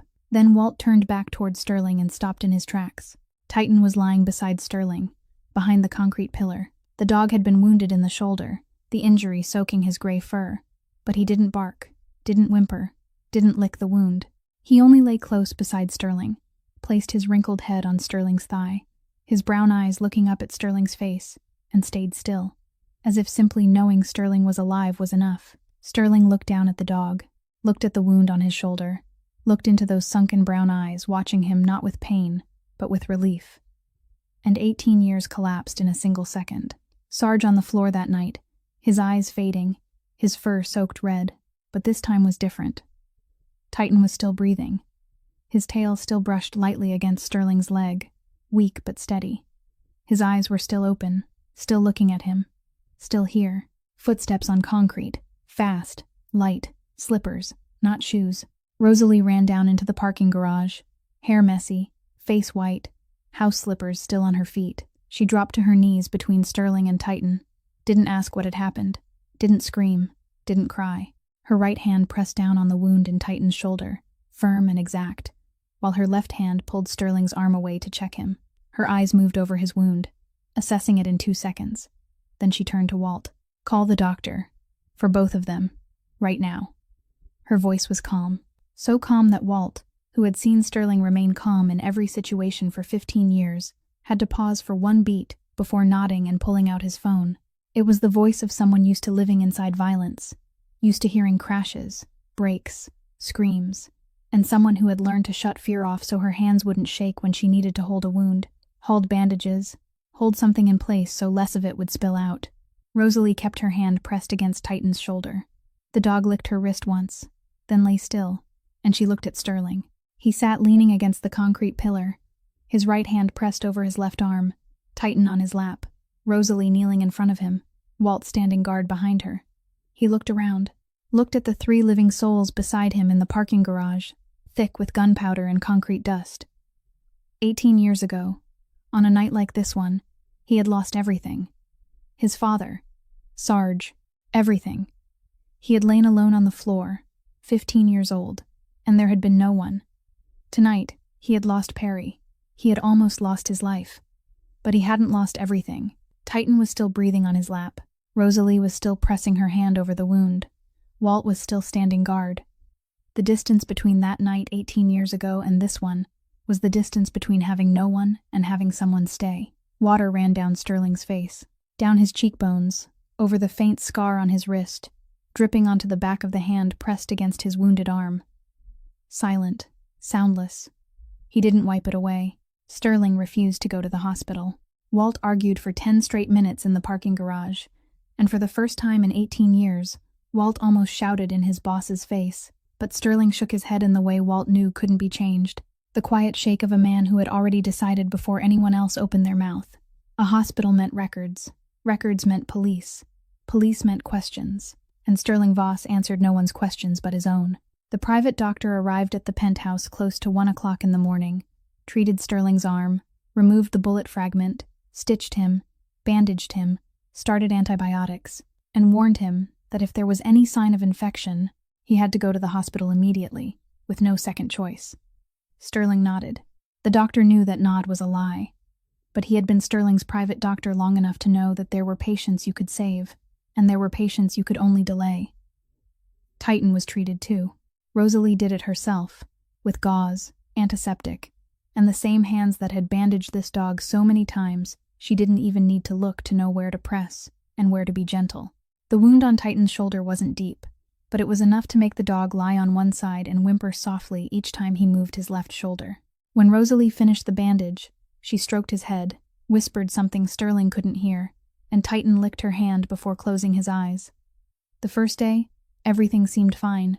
Sterling lay on the bed, his arm bandaged, eyes open, refusing to sleep because Sterling Voss didn't sleep when enemies had just attacked him inside his own building. He called Walt, ordered security increased, changed every schedule, checked every person on staff, and did everything a boss had to do after being ambushed. But by afternoon, the fever started. His arm swelled, burning hot beneath the bandage, and Sterling's body, the body that had endured 18 years of endless tension, chose this exact moment to surrender. The infection spread faster than the antibiotics. By evening, Sterling's fever was high, his skin burning, his eyes unfocused, and he began slipping in and out between waking and delirium. Rosalie took care of him.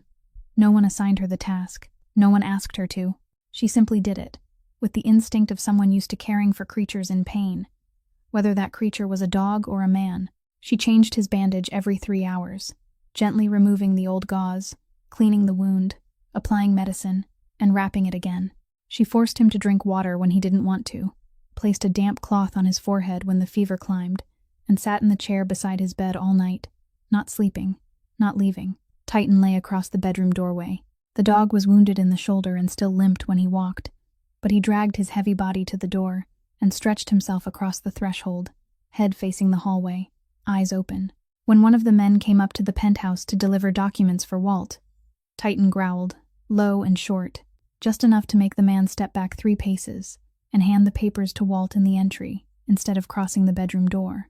Only Walt and Rosalie were allowed past Titan. 2 people, in Sterling Voss's entire world, the only 2 people the dog permitted to step through the door of the room where his boss lay. The first night, the delirium came. Sterling spoke with his eyes closed, in a voice that wasn't the voice of a 33-year-old boss. It was another voice, smaller, higher, the voice of a boy, the voice of the 15-year-old child lying on the floor 18 years ago. "Don't go. Sarge, lie down. Lie down. Dad, wake up. Dad." Rosalie sat in the chair beside the bed and heard every word. And she didn't ask who his father was, didn't ask who Sarge was. She only placed the cool cloth on his forehead, kept it steady, and sat there. Because Rosalie knew delirium. She knew the nights when a body in pain dragged the mind back to the place it feared most. And she knew that the only thing you could do was stay. Not ask, not judge, just stay. The second night, the panic came. Close to 3 o'clock in the morning, Sterling shot up from the bed. His eyes were wide open, gray irises sweeping across the room without recognizing anything, sweat soaking his shirt, his breath fast, broken, the kind of breathing of a man drowning on dry land. He crawled out of bed, his wounded arm dragging along the floor, and pulled himself into the hallway. He tried to open the penthouse door, tried to press the elevator button, his hand hitting the wall, the instinct of a body trapped inside an old memory and knowing only one command: run. Titan was already there. The dog was no longer lying across the bedroom doorway. He had heard Sterling get up, had heard the unsteady footsteps in the hallway, and he had dragged his limping body out to sit in front of the elevator doors. Sit. Not lie down. Sit upright, all 4 paws on the floor, his massive body blocking the space between Sterling and the door leading back out into the world. Sterling pushed the dog. Titan didn't move. Sterling pushed harder, his good arm pressing against the dog's chest. But 140 pounds of muscle sitting on the marble floor was a wall that a man burning with fever and delirium couldn't move. Sterling struck Titan's shoulder, weakly, hopelessly, striking because he didn't know what else to do. Titan didn't move, didn't growl, didn't whimper. The dog only sat there, looking at Sterling with those sunken brown eyes, and breathed. Steady breathing, slow breathing, deep breathing, like a clock made of bone and flesh, counting time for a heart that had forgotten how to count. Sterling collapsed. His back leaned against Titan's chest, his head falling backward onto the dog's uninjured shoulder. His hand clutched the thick, wrinkled folds of skin around Titan's neck, holding tight, like a drowning man clinging to a life buoy. Titan's breathing moved through Sterling's back, steady, slow, heavy, warm, and gradually, Sterling's breathing began to slow with it, not because he wanted it to, because his body had no choice but to synchronize with the breath of the creature holding him there. Rosalie found them close to 5 o'clock in the morning. She woke in the chair beside an empty bed, stepped into the hallway, and stopped at the end of it. Sterling was sitting on the floor, his back against Titan, one hand gripping the dog's neck skin, eyes closed, breathing evenly. Titan was still awake, eyes open, sweeping from one end of the hallway to the other, guarding both directions, ears turned toward the elevator, muzzle facing the bedroom. The dog was wounded, tired, hungry, but he didn't sleep, because Sterling was asleep leaning against him, and someone had to stay awake. Rosalie said nothing. She walked over softly, sat down on the floor on the other side of Titan, and leaned her back against the dog's flank. 3 living souls sat on the cold hallway floor close to 5 o'clock in the morning, inside a penthouse worth millions of dollars, leaning into one another through a dog. No one spoke. No one needed to. The Philadelphia night wind slipped through the crack of the window at the end of the hallway, cold and light, carrying the distant sounds of the city below. But in this hallway, between three beings leaning against one another, the space was warmer than any room in the penthouse. When morning came, the first sunlight filtered through the glass at the end of the hallway, drawing a long golden stripe across the marble floor, touching Rosalie's feet first, then Titan's paws, then Sterling's feet. Sterling opened his eyes. The fever had broken. His arm still hurt, but his head was clear again, and he looked to the right. Rosalie was asleep on the other side of Titan, her head tilted against the dog's shoulder, her brown hair tangled over the wrinkled gray skin, one hand resting on Titan's back. Her face was peaceful in sleep, peaceful in a way Sterling had never seen when she was awake. Sterling looked at her hand on Titan's back, then he looked at his own hand, still gripping the folds of skin around the dog's neck. Slowly, he moved his hand over and placed it beside hers on Titan's back, not touching, but close. 1 week after the assassination attempt in the parking garage, Warren Kessler sent a meeting invitation through an intermediary channel. Peace Talks, he called it. A neutral restaurant in North Philadelphia, territory that belonged to no one, where both sides silently understood that no one brought guns inside, and no one should leave on a stretcher. Walt objected. For the first time in 15 years, Walt stood in the middle of Sterling's study and said outright that this was a terrible idea. Your fever only broke 3 days ago. Your arm hasn't healed, and you want to sit across from the man who just sent people to ambush you in a parking garage. Let me go instead. Or wait 2 more weeks. Sterling stood before the mirror in his bedroom, fastening the buttons of his suit jacket with one hand because his left arm was still in a sling against his chest. He fastened the bottom button, then the middle one, slowly, motion by motion, because buttoning a suit jacket with one hand reminded him that the last time he had worn one with both hands was before Kessler sent 2 gunmen into the parking garage. If I don't go, Sterling said, eyes on the mirror, not on Walt, Kessler will think I'm afraid. And if he thinks I'm afraid, he'll do something even stupider than last time. I'm going so he doesn't get stupid. Walt looked at Sterling's bandaged arm, looked at the way his boss held his left shoulder a little differently than usual, because the wound still hurt, and Walt understood that Sterling wasn't going because he was brave. He was going because he was calculating. But Walt also knew there was another part. The part Sterling would never say aloud. The part that wanted to look into the eyes of the man who had almost taken his life, and show him that he was still standing. The restaurant sat on a quiet street, its front discreet, curtains drawn, yellow lights glowing, the kind of restaurant ordinary people could walk past without ever knowing it existed. Sterling and Walt stepped inside, Walt half a step ahead by habit, his eyes sweeping the room. Kessler was already seated at the last table, his back against the wall, because Kessler was also the kind of man who never turned his back to a door. 52 years old, silver hair combed back, round face, small eyes, and a smile Sterling had seen on many men in his life, the kind of smile that never reached the eyes. Kessler had 2 men with him, sitting at the next table, close enough to hear, far enough away to pretend they were unrelated. Sterling sat down across from Kessler. Walt stood behind him, arms folded over his chest. Kessler looked at Sterling's bandaged arm, and his smile widened a little. You look bad, Voss. Sterling didn't answer. He placed his right hand on the table, tapped one finger lightly against the wood once, then stopped, waiting. Kessler tilted his head and went straight to the point, because Kessler was the kind of man who liked to watch reactions on another man's face more than he liked hearing answers. I won't waste time. You know me. I know you. The garage was a reminder, not a declaration of war. Not yet. I want peace, and I have one condition.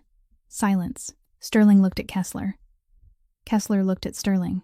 2 bosses sat facing each other inside the empty restaurant, yellow light casting shadows across the table, and the air between them weighed more than anything those 4 walls had ever held. That homeless girl and that drooling monster are distracting you, Voss, Kessler said slowly, word by word, as if savoring the taste of them on his tongue. This whole city is whispering that Sterling Voss brought home a dog and a ragged girl, then started going home early, started throwing out old men, started losing his guard so badly he got ambushed in his own parking garage. That's why you took a bullet in the arm, Voss. Not because I'm good, because you're distracted. Kessler leaned forward. Hand her over to me. I won't do anything to her. I just need you to prove that you're still Sterling Voss. That a girl and a dog haven't turned you into something this whole city doesn't recognize anymore. Hand her over to me, and I'll give you peace back." The second silence came. Longer than the first. Sterling sat still, gray eyes on Kessler, and there was nothing on his face. No anger, no contempt, no fear. Nothing Kessler was searching for. Only silence. The kind of silence Walt had spent 18 years learning to read, and he knew it wasn't empty. It was full. Full enough to be dangerous. Then Sterling stood, slowly. He fastened his suit jacket again with one hand, the middle button, then the lower one. The same motion he had made before the mirror that morning, slow, precise, finger by finger. He stepped close to Kessler's table, stood looking down at him, and the distance between them became so narrow that Kessler's two men at the next table half rose before Walt looked at them with an expression that made both of them sit back down. "You see a homeless girl and an ugly dog," Sterling said, his voice low, soft, just enough that Kessler had to lift his chin to hear clearly. "I see the woman who kept me alive when the wound on this arm almost took my life, while no one in this room, including you, bothered to send even one message asking whether I was still breathing." Silence. Sterling leaned down a little farther. "And the dog you called a drooling monster ran into gunfire to shield me. He took a wound so I wouldn't take another. That, Mr. Kessler, is something you, with all your money, all your men, all your territory on the west side of this city, will never buy from anyone, because loyalty like that has no price.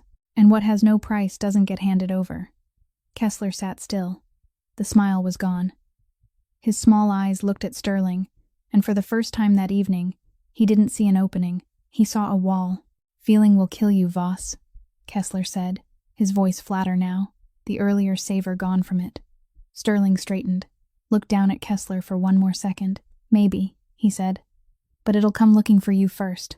He turned his back and walked toward the door. Walt followed, half a step behind, exactly where he had always been. No one in the restaurant said another word. Kessler remained at the table, watching the door close behind Sterling, and for the first time in many years, Warren Kessler wasn't sure whether he was facing a weaker man or a stronger one, because a man with nothing to lose was dangerous. But a man who knew exactly what he could lose, and still chose to hold on to it, that man was even more dangerous. In the car back to the penthouse, Walt drove in silence. Sterling sat in the back seat, his bandaged arm resting on his lap, eyes on the streets of Philadelphia running past the window. He had just declared in front of his greatest enemy that Rosalie and Titan were family, something that, 1 month earlier, he would have called a fatal weakness. But tonight, sitting in the car with his arm still aching and the memory of Titan's breathing still echoing against his back from that night on the hallway floor, Sterling no longer called it weakness. He called it reason. A reason to fight, a reason to win, and a reason to let Kessler know that this war wouldn't end with a peace talk in a restaurant. It would end when one of them could no longer stand, and Sterling Voss, for the first time in 18 years, had a reason to stand. Kessler made his move on a Tuesday morning, 3 days after the meeting at the restaurant. At the exact moment Sterling was in a meeting in the Southern Port District, and Walt was sitting behind the wheel, waiting for his boss in the parking lot. Kessler hadn't chosen the timing by chance. Perry had sold enough information before he was cast out for Kessler to know that every Tuesday morning, Rosalie took Titan for a walk in the small park 4 blocks from the building, and every Tuesday morning, Sterling wasn't at the penthouse. Rosalie stepped out of the building at 8:15, Titan walking beside her, the leash loose in her hand, the dog still limping slightly in his left shoulder because the wound from the parking garage hadn't fully healed, but he still walked steady, still swept his eyes across the sidewalk out of habit. The park sat at the end of the street, small, with a few benches, a few maple trees shedding their leaves, and on a weekday morning it was almost empty. Rosalie sat on a bench, loosened the leash so Titan could sniff around the tree roots, and opened the book Maeve had given her. She had read half a page when 2 white vans pulled up at both ends of the street, at the same time, in the same rhythm, like a movement rehearsed beforehand. 4 men stepped out, 2 from the van in front, 2 from the van behind. They didn't run. They walked fast, purposeful, silent, and one of them was holding a long pole with a syringe fixed to the end, the kind used in wild animal control.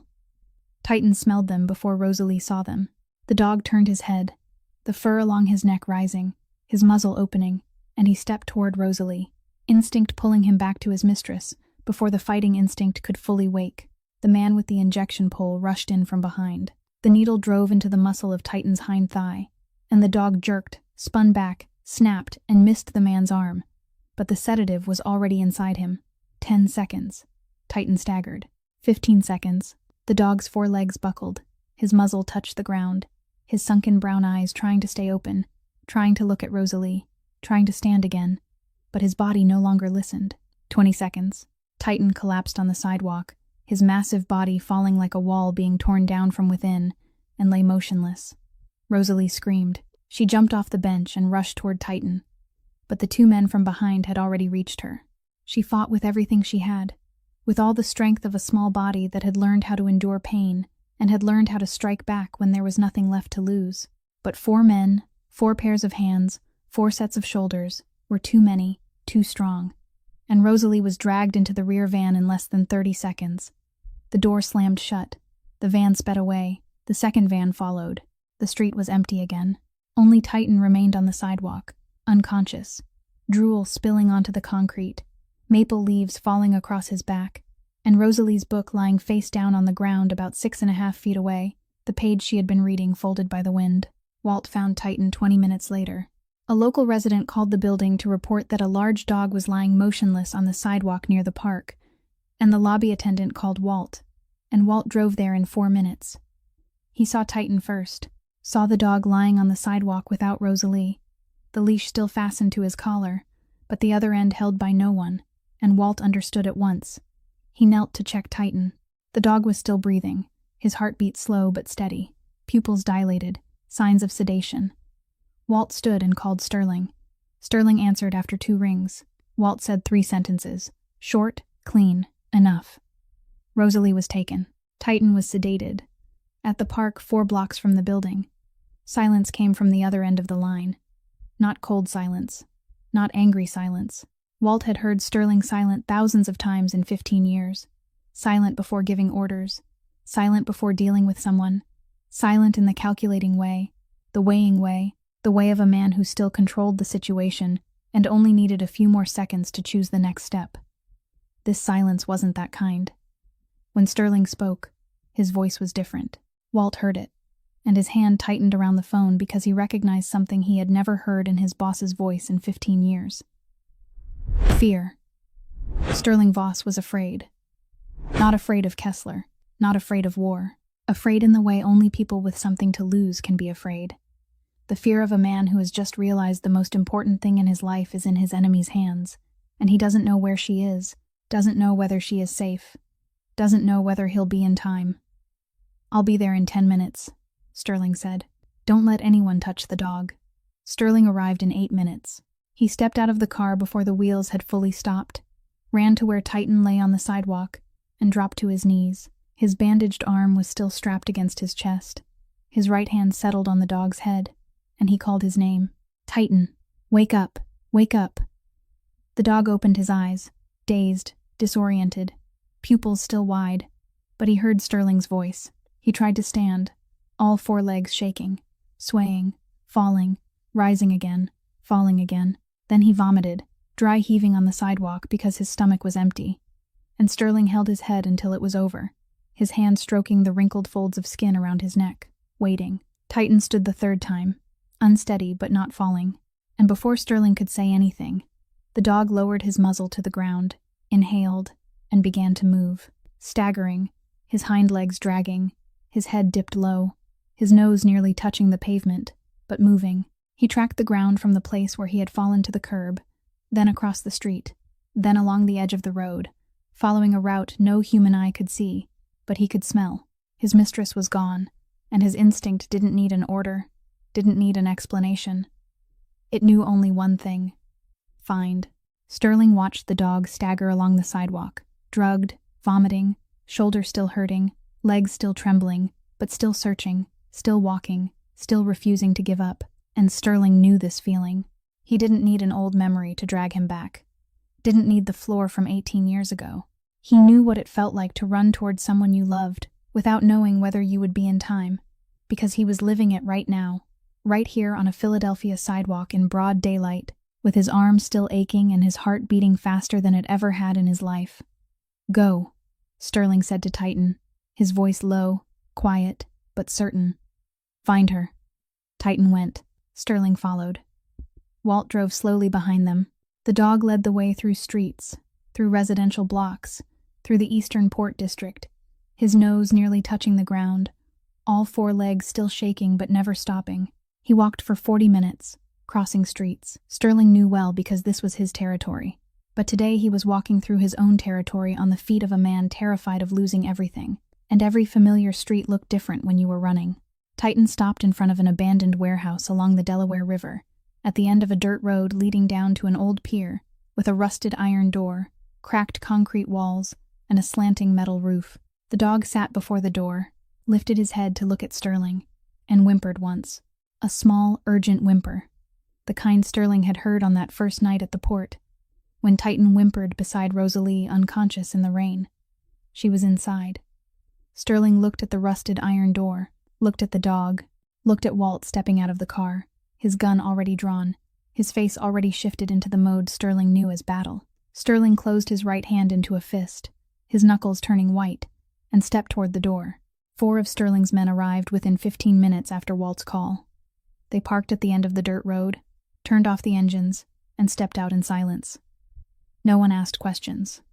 Walt had said enough over the phone, and in Sterling Voss's organization, when Walt said, "Come now," in that voice, no one needed any more details.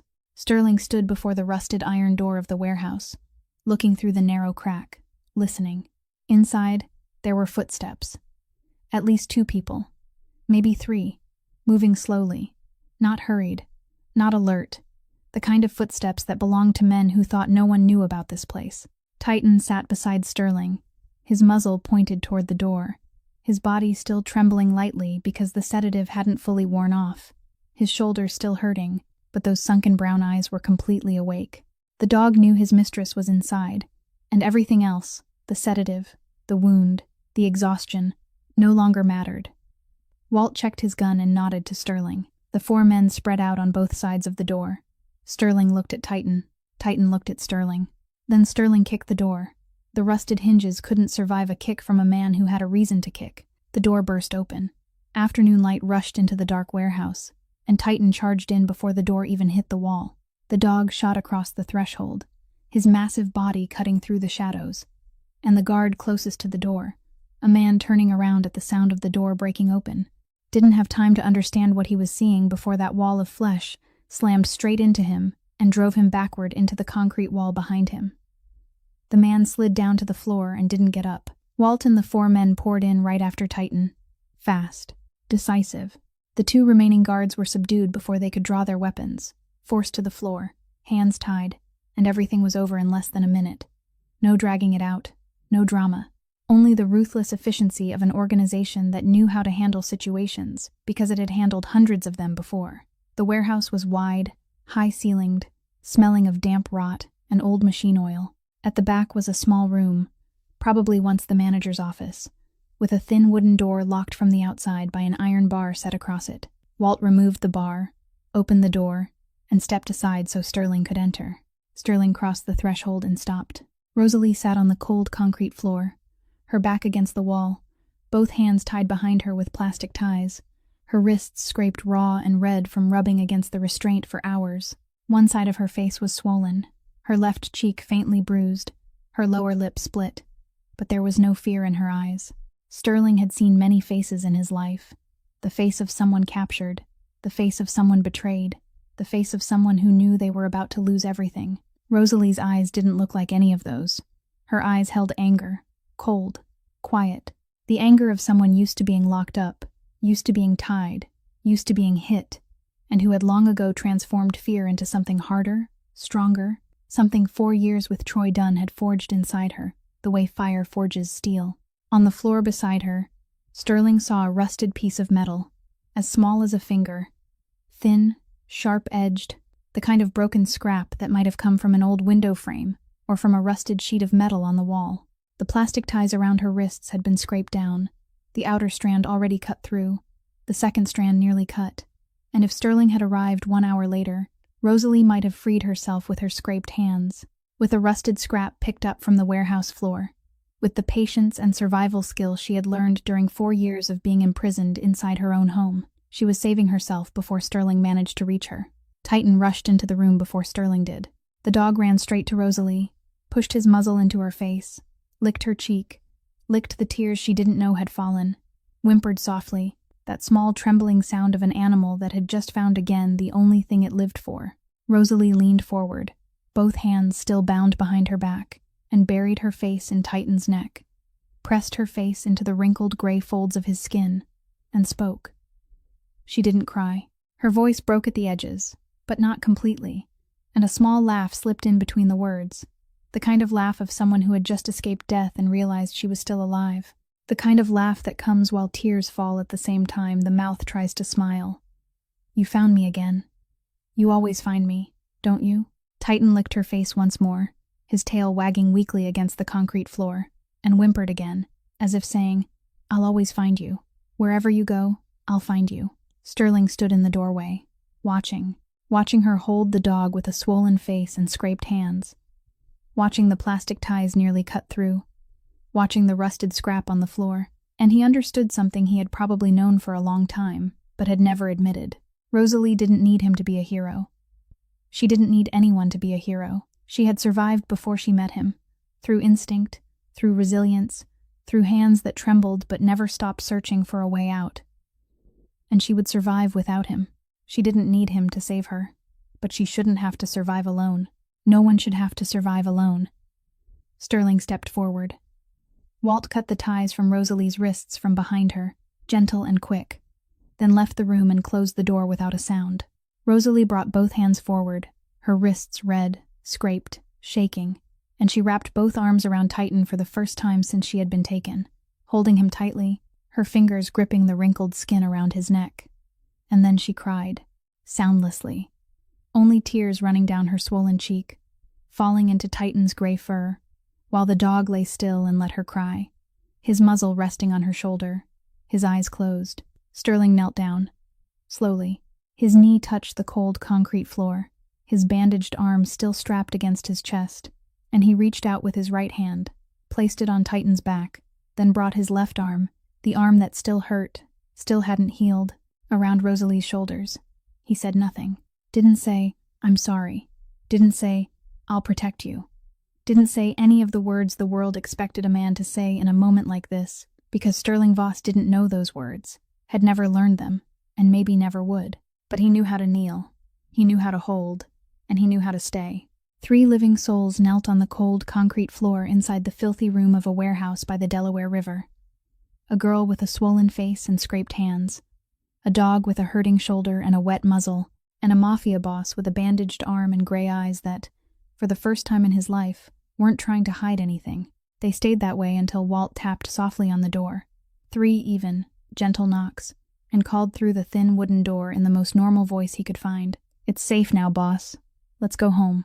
On the way back, no one spoke. Walt drove, eyes on the road, hands steady on the wheel, and kept silent because Walt understood there were moments when silence was the most necessary thing a person could offer the people sitting behind him. Rosalie sat in the back seat, her back against the cushion, her head tilted to the left because her right cheek was swollen and hurt when it touched anything. Titan lay across her lap, his massive body spilling from her thighs onto half the seat beside her, his wrinkled head pillowed against her stomach, his eyes half closed. Sterling sat beside them, his bandaged arm resting on his lap, his right hand placed on Titan's back, not stroking, not scratching, only resting there, as if he needed to touch the dog to know he was still here, still real, still breathing. Philadelphia slipped past outside the window, streetlights beginning to glow in the dusk, and the city kept moving as if nothing had happened, because to the city, nothing truly had. Only to the 3 living souls inside the black SUV had everything happened.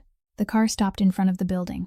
Walt turned off the engine, opened the door for Sterling, then walked around to Rosalie's side. Sterling stepped out, waited on the sidewalk, and Rosalie opened her door, gently nudging Titan so the dog could jump down first.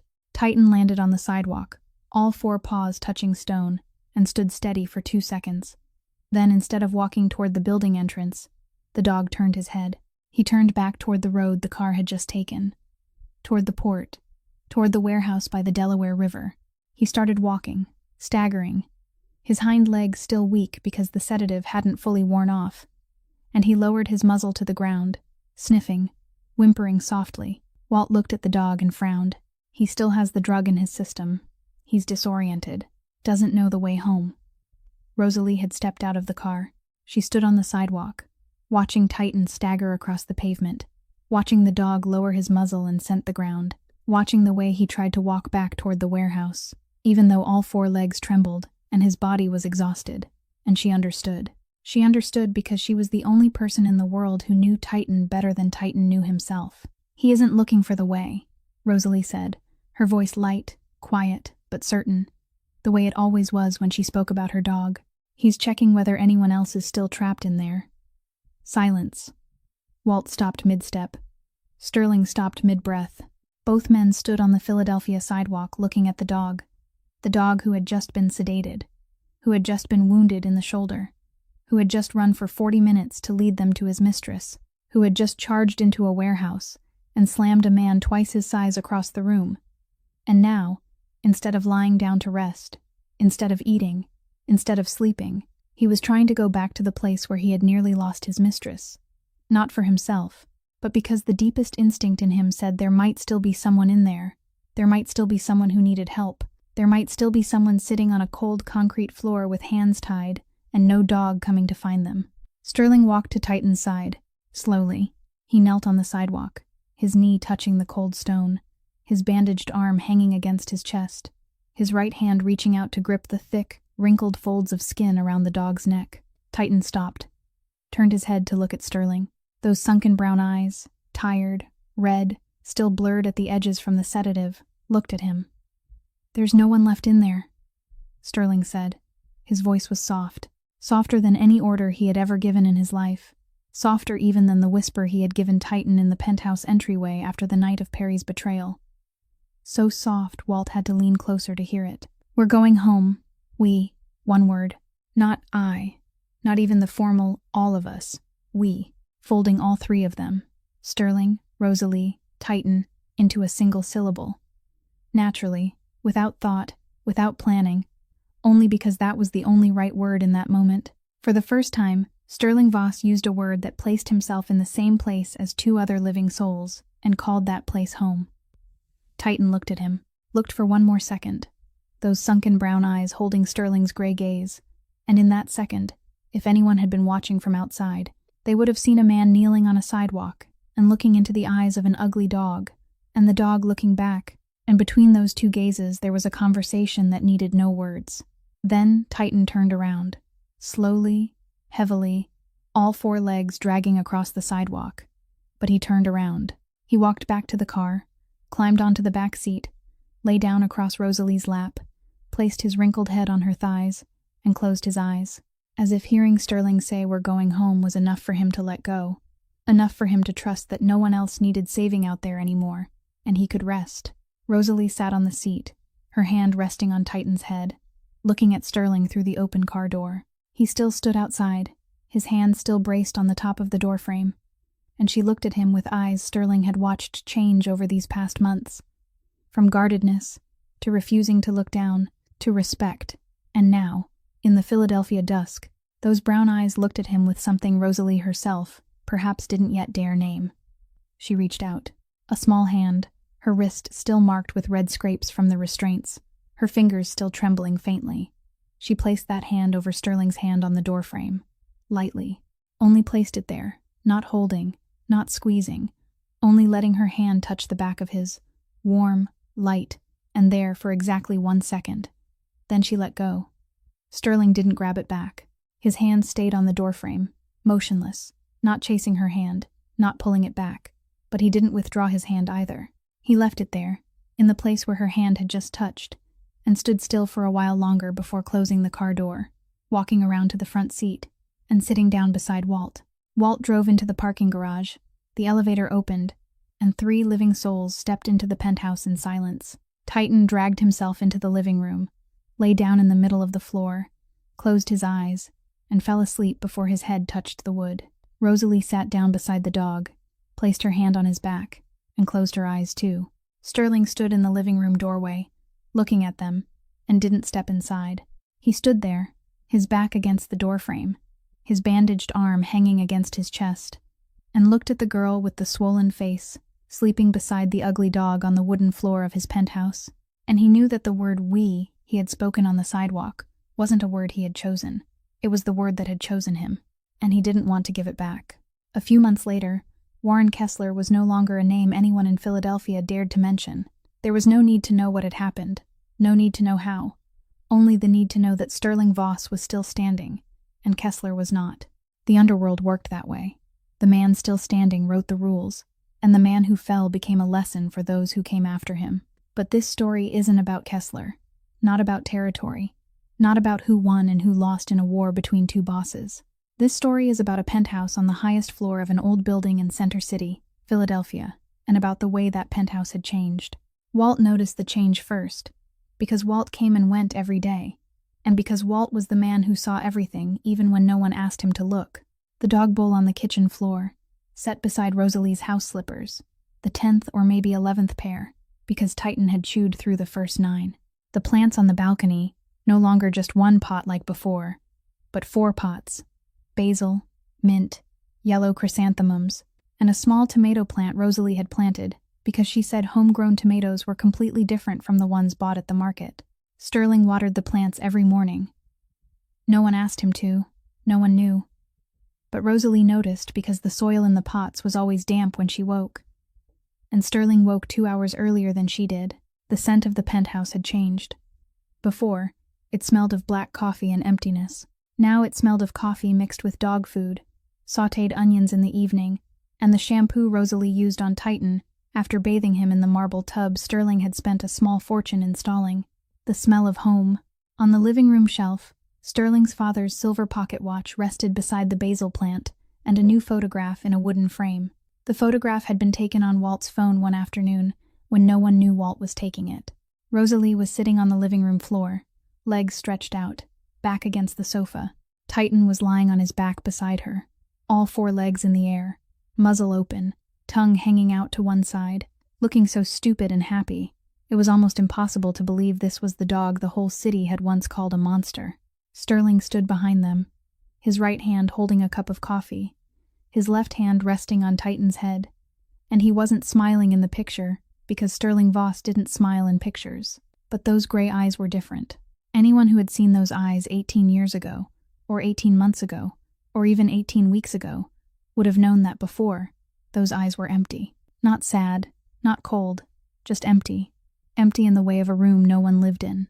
Now, in the photograph, those eyes had someone inside them. Titan lay in the middle of the living room, his heavy gray body taking up nearly the entire new rug Sterling had bought the week before. Muzzle open, drool spreading into a puddle across the rug, and he was chewing on a slipper. Sterling's slipper. The new one. Sterling stood in the kitchen doorway, coffee cup in hand, looking at the dog chewing his slipper, looking at the drool staining the new rug, and shook his head. He said nothing, because saying something wouldn't change anything, and because the truth was, Sterling had stopped wanting to change the dog a long time ago. Maeve came to visit that afternoon, bringing a hot loaf of bread wrapped in a cloth towel, because Maeve had always believed every problem in the world could be solved with hot bread and strong coffee. She stepped out of the elevator, looked around the penthouse, looked at the dog bowl on the kitchen floor, looked at Rosalie's slippers beside Sterling's by the door, looked at the plants on the balcony, looked at the photograph on the shelf, looked at Titan lying belly up on the rug and snoring like a sawmill, and said one sentence. Your father would have liked the girl. And the dog. Especially the dog. Sterling didn't answer, but he poured coffee for 3 people instead of 1, and Maeve noticed that, and she said nothing more, because Maeve knew that sometimes 3 cups of coffee said more than any words ever could. Rosalie stepped out onto the balcony, Titan trailing after her, and she sat down in the old plastic chair she had placed among the 4 pots, scratching Titan behind the ears, while the dog closed his eyes, his tail wagging slowly, his muzzle opening in pleasure with an expression so blissful, it somehow made him look even uglier than usual. Philadelphia stretched out below the balcony, wide, loud, still dangerous, still cruel, still turning on money and power, and the things Sterling Voss understood better than most people. That city hadn't changed, but on the highest floor, Inside a penthouse that had once been cold as a tomb, 3 living souls the world had thrown away had found one another.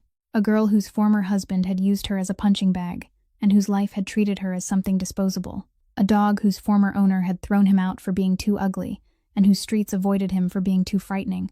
And a mafia boss the whole city feared, but whom no one in the world dared call by his real name, except the old woman who sold bread and the girl washing dishes in his kitchen. Sterling stood in the balcony doorway, his back against the frame, coffee in his hand, and watched Rosalie scratch Titan's ears in the fading light. The power he had searched for half his life, the power he had thought lived in money, in guns, in the fear he planted in other people's eyes. That power had never kept him warm at night, had never cooked him dinner, had never lain across his feet and licked his face when he cried. Real power was here. On the balcony, at dusk, beside the girl who never asked him for anything, and the dog who never left. This penthouse had once been a fortress. Now it was home. And for the first time in a very long time, Sterling Voss didn't need to lock the door. Sometimes miracles don't arrive in halos or blinding light. They arrive in the shape of a girl covered in wounds who still refuses to bow her head, and an ugly dog who refuses to leave. True strength isn't making the whole world fear you. It's daring to open the door you've kept locked for half your life. Letting those who need a roof step inside, even though you know love always comes with the risk of loss. And loyalty, true loyalty, doesn't need a contract, doesn't need money, doesn't need a vow made before anyone. It only needs a heart that chooses to stay when the whole world has turned away. If this story touched your heart, please hit the like button and share it with someone you think needs to hear this story today. Subscribe to our channel so we can listen to more meaningful stories together every day.